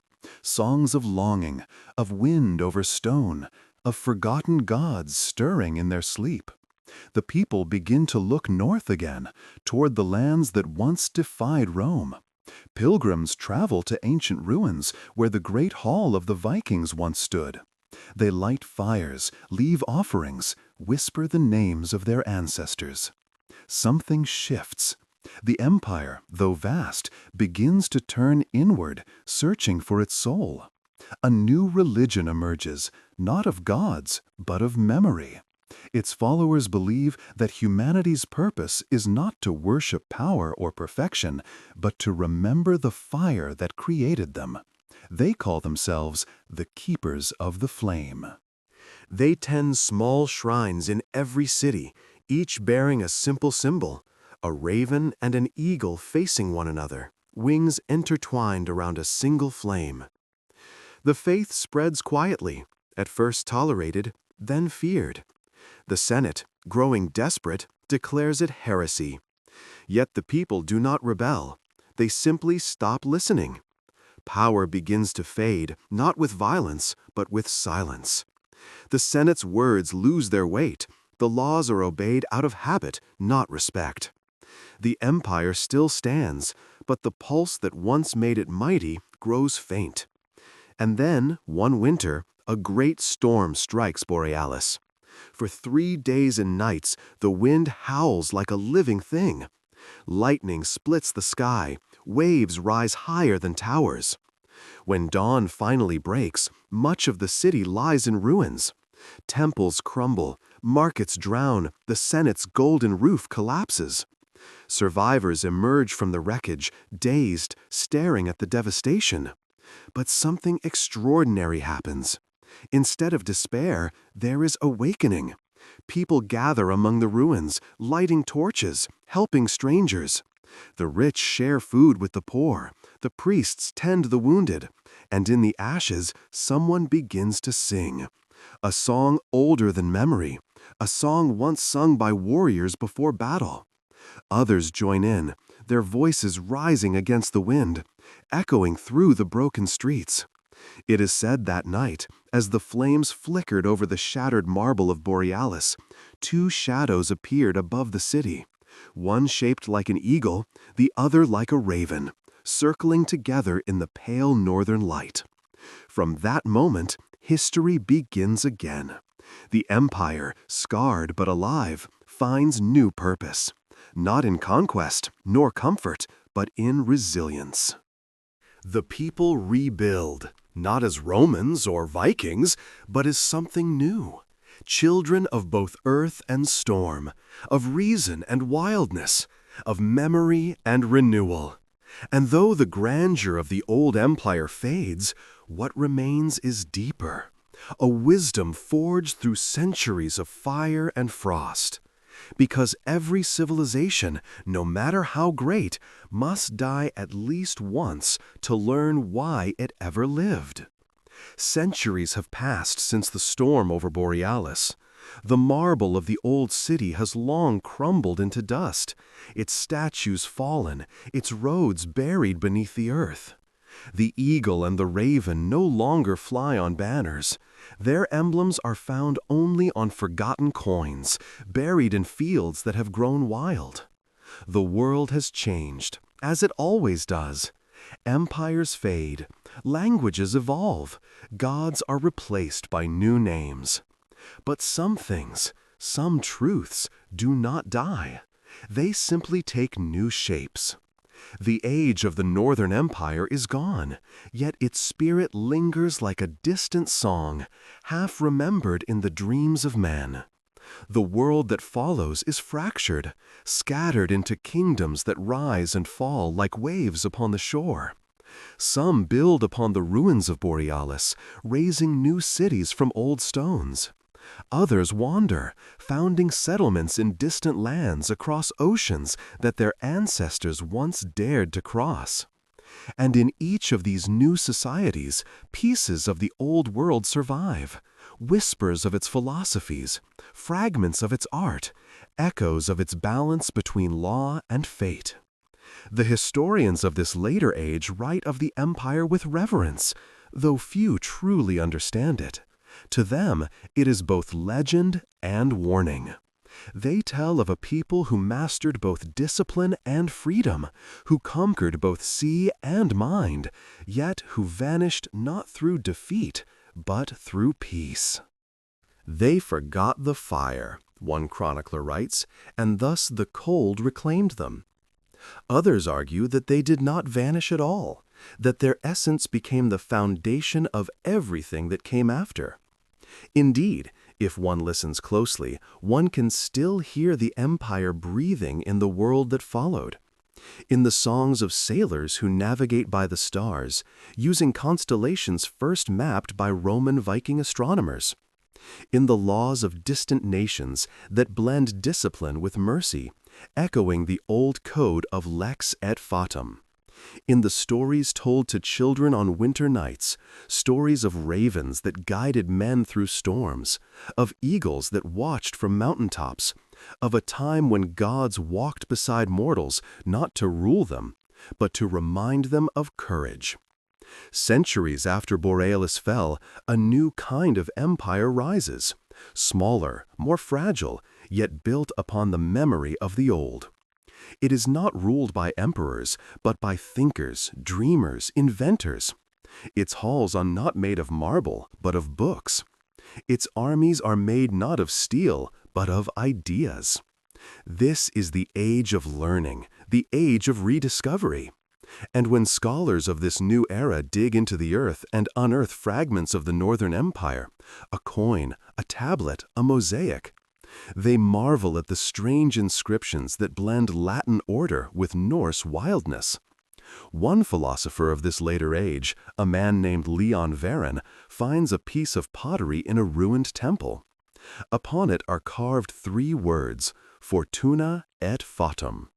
He ponders it for years, unable to decide whether it means fortune and fate, or freedom through fate.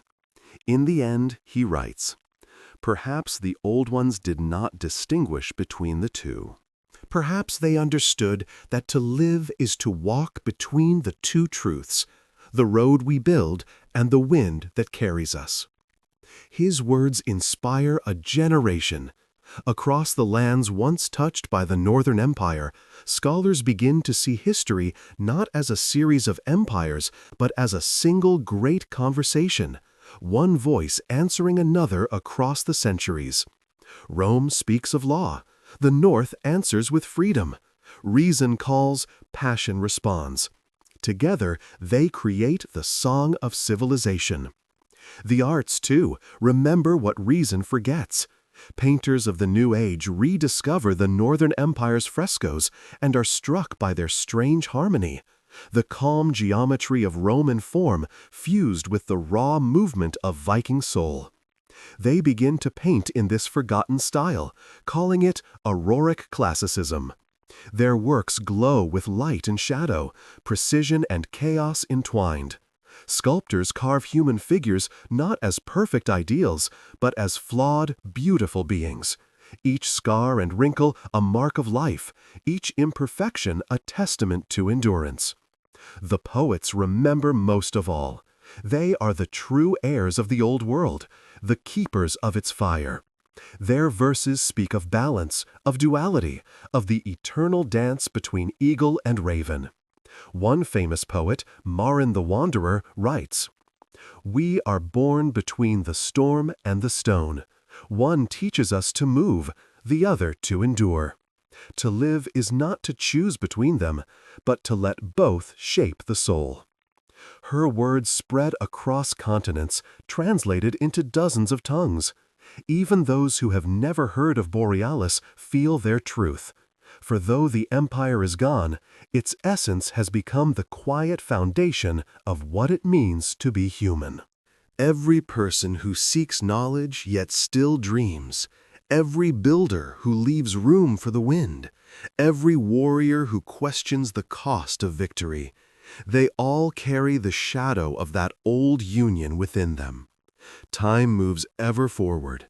Kingdoms rise and crumble.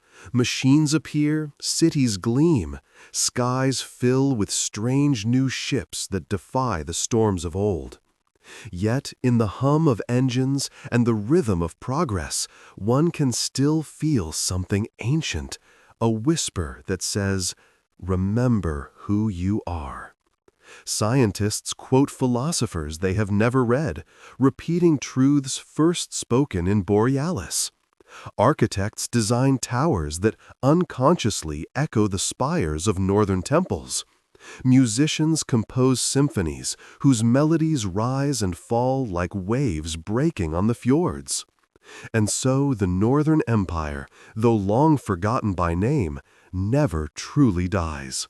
It lives in gestures, in instincts, in the pulse of creation itself. Its descendants no longer build empires of stone, but of thought. They have learned, as their ancestors once did, that the truest strength lies not in control, but in balance. The ability to hold fire without being consumed, to command the storm without silencing it. In the ruins of Borealis, now overgrown with moss and time, a group of wanderers once discovers an inscription, weathered but still legible. It reads, "Do not mourn us. We were the bridge between gods and men, chaos and law, sea and land, life and meaning. If you walk in both shadow and light, then you walk with us still." They do not know who wrote it or when. Perhaps it was carved by the last senator before the city fell, or by a monk who returned centuries later to honor his ancestors. Perhaps it was not carved at all, but simply appeared, as if the stones themselves wished to speak. The wanderers camp that night among the ruins. As the fire crackles, they tell each other stories passed down through generations. One tells of a god who hung himself from a tree to learn the truth of the world. Another tells of a general who refused to burn a city, choosing mercy over victory. As the night deepens, their voices grow quiet, and only the wind remains. Soft, rhythmic, almost like breathing. In that moment, they realize history is not dead. It is alive in every telling, every question, every spark of curiosity. The empire may have fallen, but its heart beats wherever men and women strive to understand both the reason of Rome and the wonder of the North. Perhaps that is what the ancients meant by fortune and fate, that life is neither gift nor punishment, but a journey, a bridge between what we build and what we cannot control. The eagle still soars, the raven still watches, and beneath their eternal flight, humanity walks onward, forever caught between the two wings of history. 1,000 years have passed since the last flame burned in Borealis. The old world lies buried beneath centuries of earth and silence. The names of emperors, philosophers, and poets have long faded from memory, their language a mystery even to the learned. The eagle and the raven, once symbols of divine balance, survive only as shapes in old folk carvings, mistaken for stars, animals, or omens. Humanity has moved on, building new cities, new nations, new machines. And yet, beneath the hum of modern life, the pulse of the forgotten empire still beats, faint but steady, waiting to be rediscovered. The age of reason has returned, not the reason of marble halls and temple debates, but of laboratories and steel towers. The world hums with electricity, its cities glowing like constellations fallen to earth. Men no longer pray to gods, they look to science for answers. Yet for all their knowledge, they feel the same ancient emptiness, the same quiet hunger for meaning that once drove their ancestors to build roads across continents and sail into unknown seas. It begins, as many rediscoveries do, with a whisper. Far in the north, where the sea meets frozen cliffs, a team of archaeologists unearth something unexpected. Beneath layers of ice and sediment, they find the remnants of a stone structure. Not a natural formation, but the ruins of walls shaped by human hands. Within the rubble lies a fragment of sculpture, a winged bird, carved with astonishing precision, its feathers blending the curve of an eagle with the wild spread of a raven.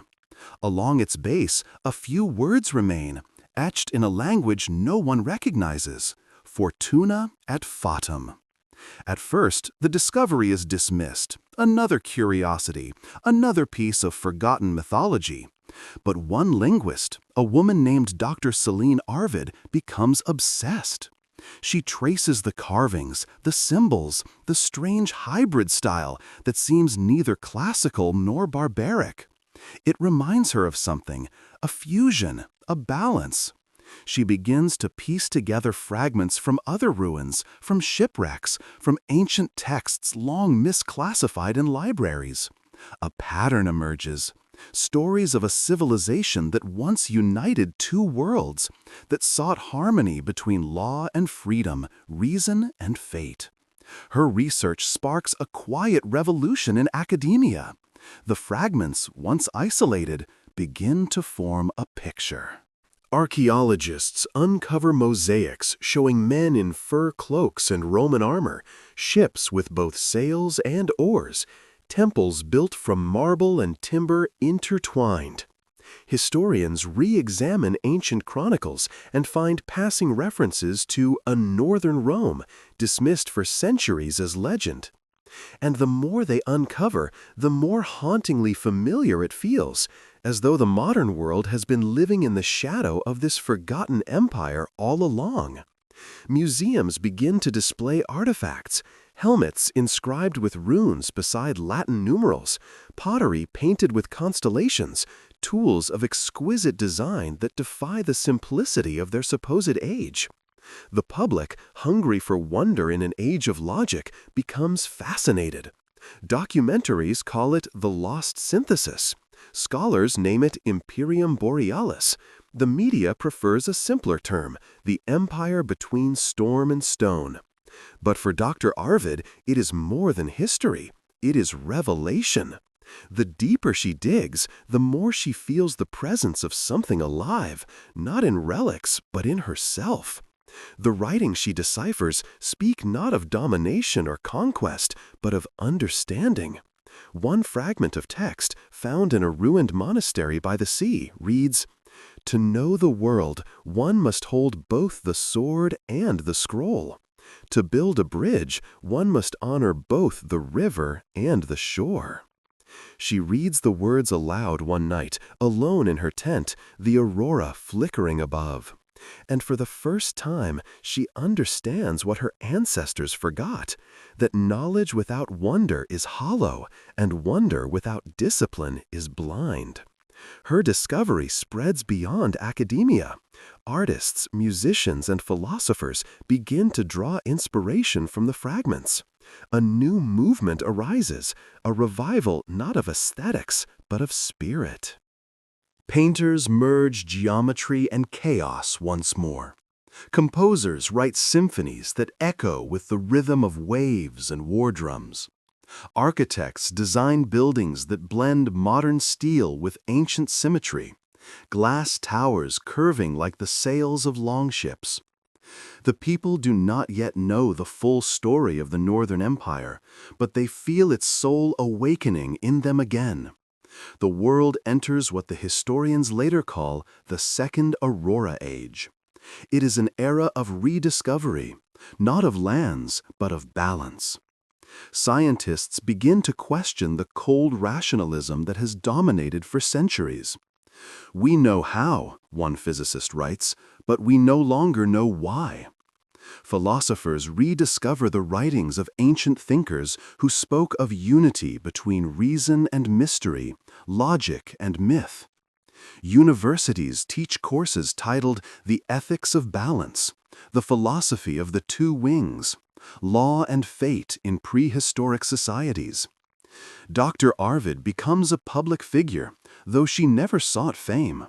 When asked what drives her, she replies softly, "They are not gone. They are in us."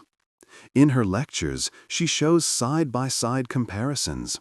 A Roman aqueduct and a modern highway bridge, both built with the same mathematical ratios. A Viking knotwork pattern and the spirals of modern quantum diagrams, both expressing infinite interconnection. The audience falls silent, realizing that the ancient and the modern are not enemies. They are reflections. The culmination comes when a full excavation of Borealis begins. Under layers of soil and centuries of snow, the lost capital emerges like a dream returning to daylight. Streets are uncovered, still paved with stones that bear faint carvings of ravens and eagles. In the heart of the ruins, archaeologists discover the foundations of a vast circular building, a temple, or perhaps a senate hall. Its walls are engraved with words in both Latin and Norse, perfectly preserved by the frost.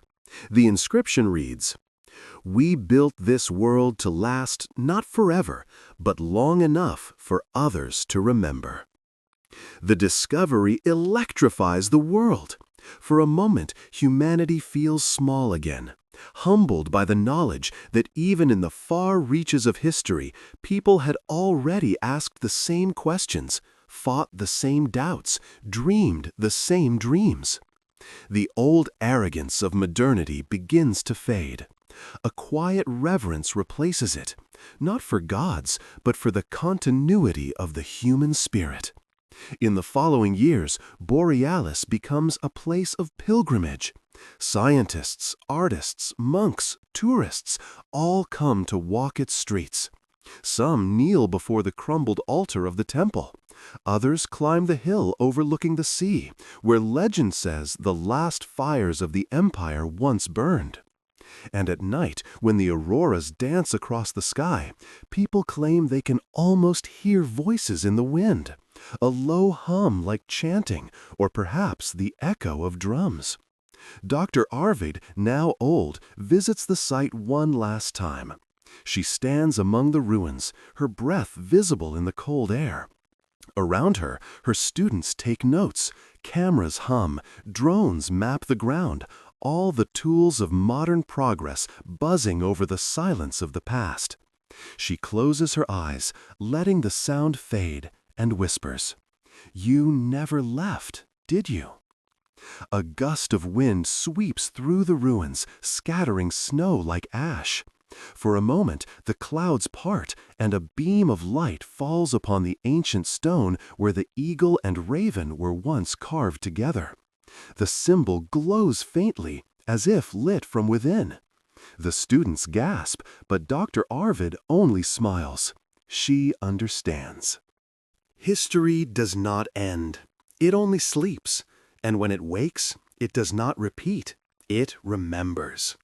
That night, she writes her final entry. "We thought we were uncovering them, but it is they who uncovered us. We are the continuation of their dream. The balance they built between storm and stone still lives in our hands, every time we choose to build and to wonder." When she dies, her students inscribe those words upon a plaque at the gates of the restored Borealis. It becomes a place of learning, open to all, a city reborn not as empire, but as memory. And so, under the northern lights, the world that once fell rises again, not in conquest, but in consciousness. The eagle and the raven still fly, unseen but eternal, their wings casting shadows across the ages. The world stands at the threshold of something new, or perhaps something remembered. It is an age of light, not born from conquest or faith, but from understanding. After centuries of searching outward, mankind begins to turn inward again, guided not by empires or gods, but by the ancient whisper rediscovered in the ruins of Borealis. Fortuna et fatum, fortune and fate. Two words that once adorned forgotten stones now shape the conscience of a reborn world. Scientists, philosophers, and poets alike repeat them, not as doctrine, but as balance. Fortune, the boundless potential of human will. Fate, the quiet humility before forces greater than ourselves. To live between them is to live wisely. To deny either is to live blindly. In the decades following the rediscovery of the Northern Empire, humanity changes. Slowly, profoundly, as if waking from a long and restless sleep. The fever of endless progress begins to cool. The old arrogance that saw nature as a machine to be conquered fades, replaced by a reverence once thought primitive. Forests are no longer resources, They are partners. Rivers are not obstacles, they are veins of the world. The teachings of Rome, discipline, reason, mastery, merge once again with the spirit of the North, freedom, courage, wonder. Cities transform first. Glass towers that once stabbed the sky now curve and flow like rivers. Bridges arch with the grace of wings. At night, the lights of the metropolis are dimmed, allowing the stars to shine through, not out of nostalgia, but respect. The architects of this new era call their philosophy living geometry, the belief that every structure must serve both function and feeling, both the mind and the soul. Energy no longer comes from the Earth's wounds, but from its harmony. Massive wind towers rise across the tundras, their blades shaped like ravens' wings, turning endlessly beneath aurora-filled skies. Solar arrays shimmer along desert plains, each mirror carved with small, intricate runes, symbols of gratitude rather than greed. Machines hum not in domination, but in symphony, their rhythms echoing the ancient pulse of creation. And humanity, for the first time in millennia, begins to feel whole. Education becomes the new frontier. Schools no longer divide art and science. They teach them as one language. Children learn physics through music, philosophy through the study of storms, ethics through architecture.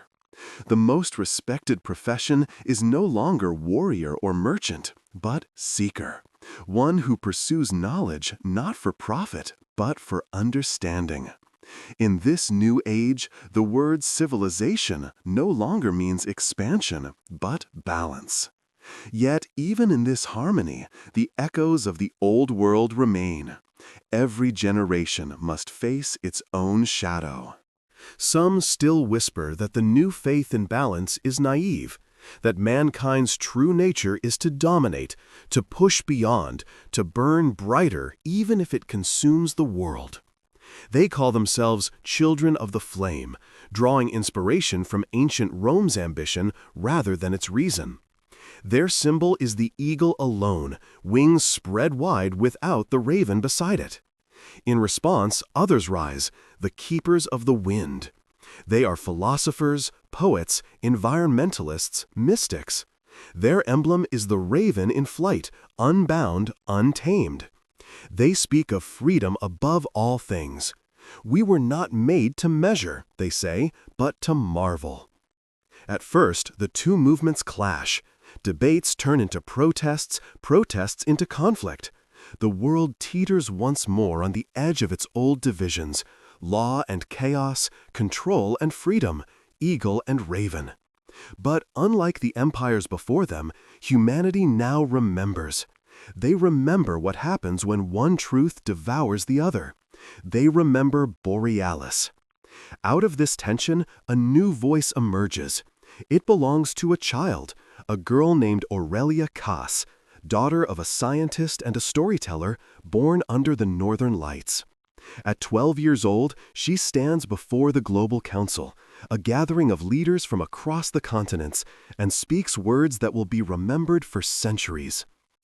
The eagle needs the storm to learn to fly, and the storm needs the eagle to know its purpose. We are both. We have always been both. Her speech becomes legend. The movements dissolve, the extremes soften, and from the chaos of division arises a new unity, not forced but chosen. Humanity embraces again the lesson written long ago on the stones of Borealis, that strength is not in domination but in duality. Decades pass. The world evolves into something both ancient and new. The arts flourish as never before. Symphony halls resonate with compositions that blend electronic precision and human breath, creating harmonies that feel alive, as though the instruments themselves remember the sea. Literature rediscovers wonder, no longer fearing myth as irrational, but welcoming it as metaphor. A new generation of storytellers reimagines the sagas of the North and the epics of Rome, not as history, but as mirrors. Science, too, enters its golden age. With balance restored, discovery accelerates, but with wisdom guiding it. The great minds of this era speak not of conquest over nature, but of collaboration with it. A new field arises, synarchaeology, the study of harmony between ancient insight and modern technology.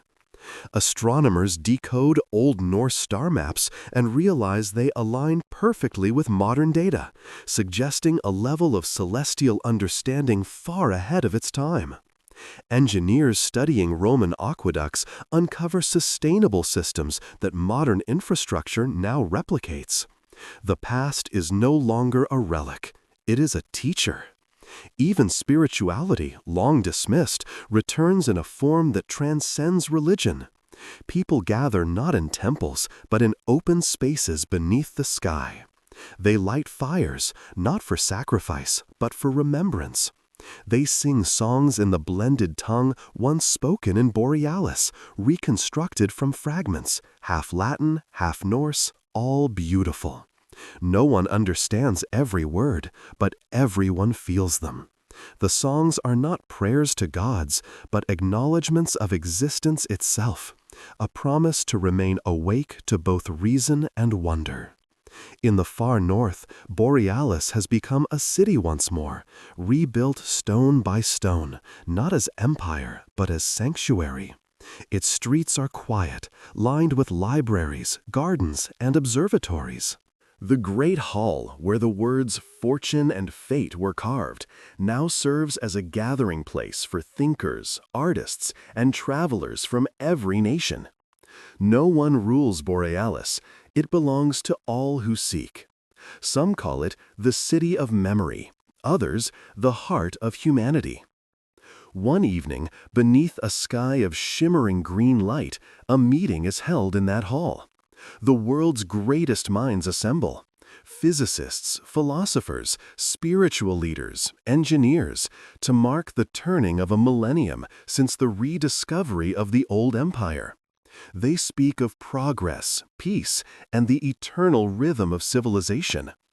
But when the final speaker, an aged scholar, takes the podium, he does not speak of data or achievement. He simply says, "We are the children of storm and stone, the ones who built and the ones who dreamed. Let us never again forget that both are sacred." The audience rises in silence. Outside, the aurora ripples across the sky, and for a moment it seems to take the shape of two wings, one white as marble, the other black as night.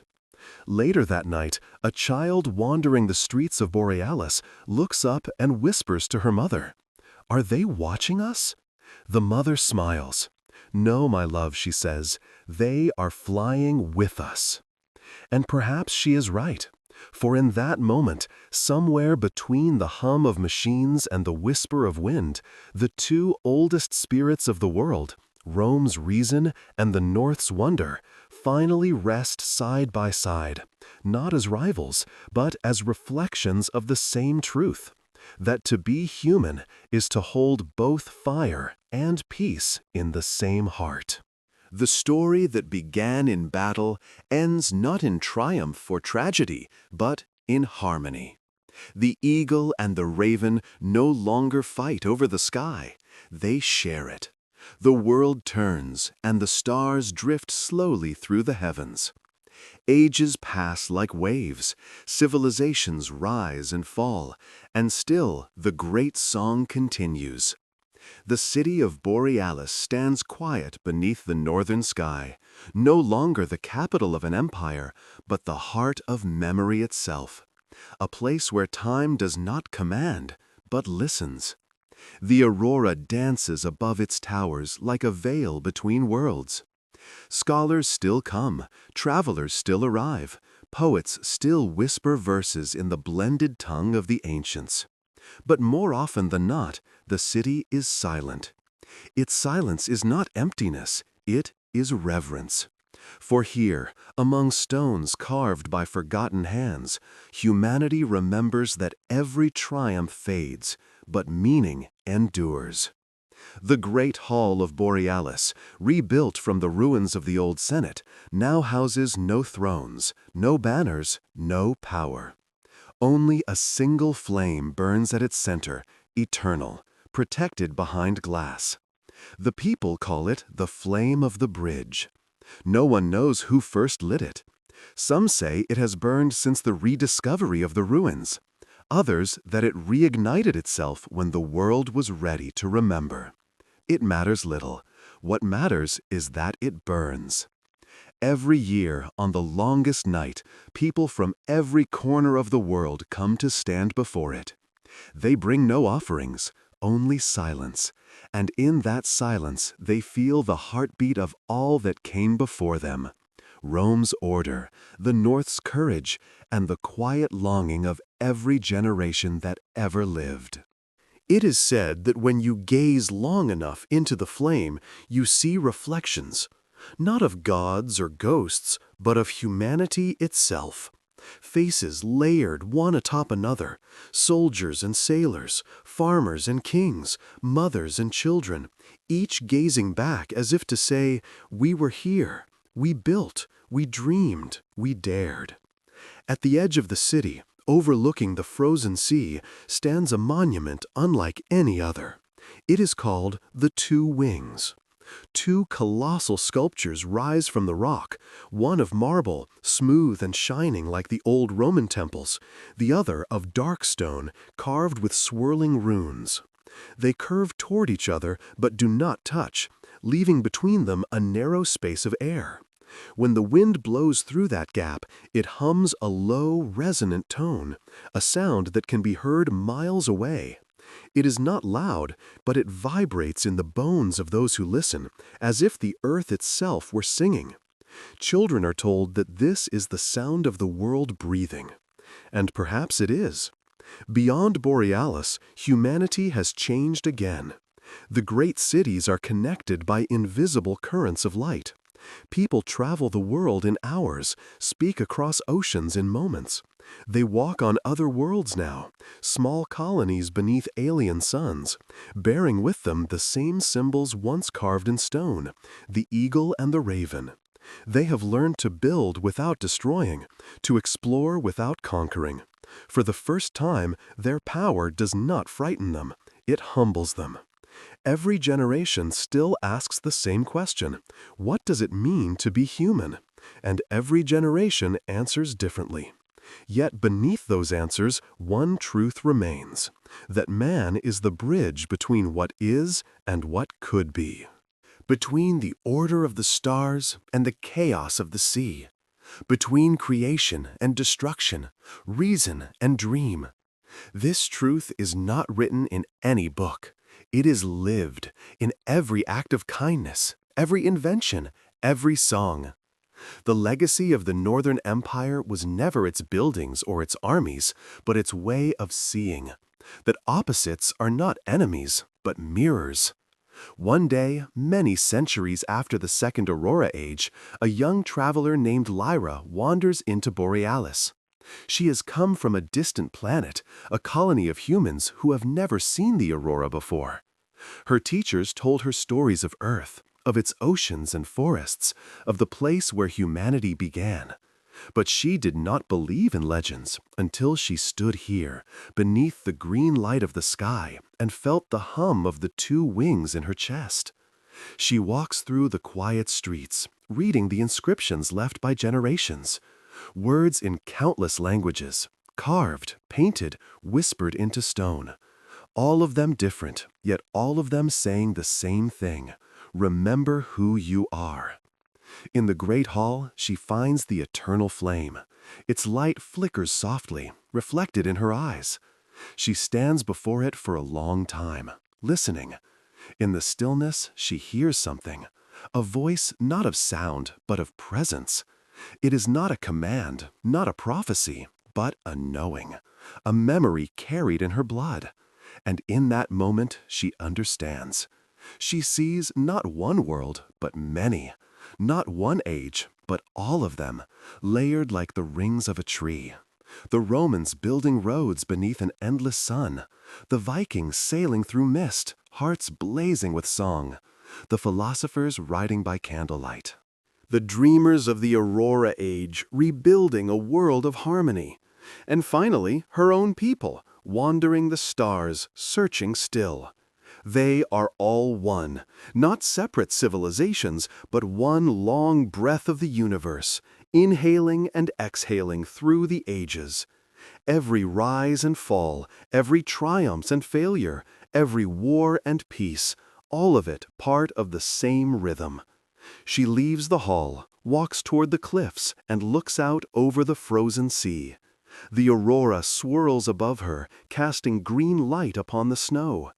In its glow, she can almost see them, the shadows of those who came before, the legionaries standing beside the Viking warrior, both watching the horizon, the philosopher and the poet, the child and the king, the builder and the wanderer, all facing the same direction.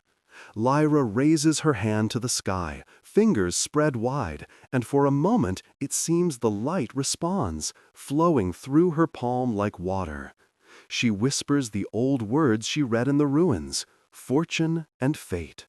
And though no one hears her, the wind carries her voice across the sea, through the centuries, back into the endless circle of time. That night, as she sleeps beside the flame, she dreams of wings. Not of birds, but of humanity itself. Two vast wings of light stretching from horizon to horizon. One white as marble, one black as night, and between them the endless sky. They rise together, carrying the world upward into dawn. When she wakes, the flame still burns, the wind still hums, the city of Borealis still stands. And somewhere, far beyond the stars, perhaps the eagle and the raven fly still, not as symbols of the past, but as guardians of all that is yet to come. The story that began with blood and fire ends in silence and light. For history does not die, it transforms, it breathes, it waits. And every time a human heart dares to dream, between reason and wonder, between courage and compassion, between the storm and the stone, the Northern Empire lives again.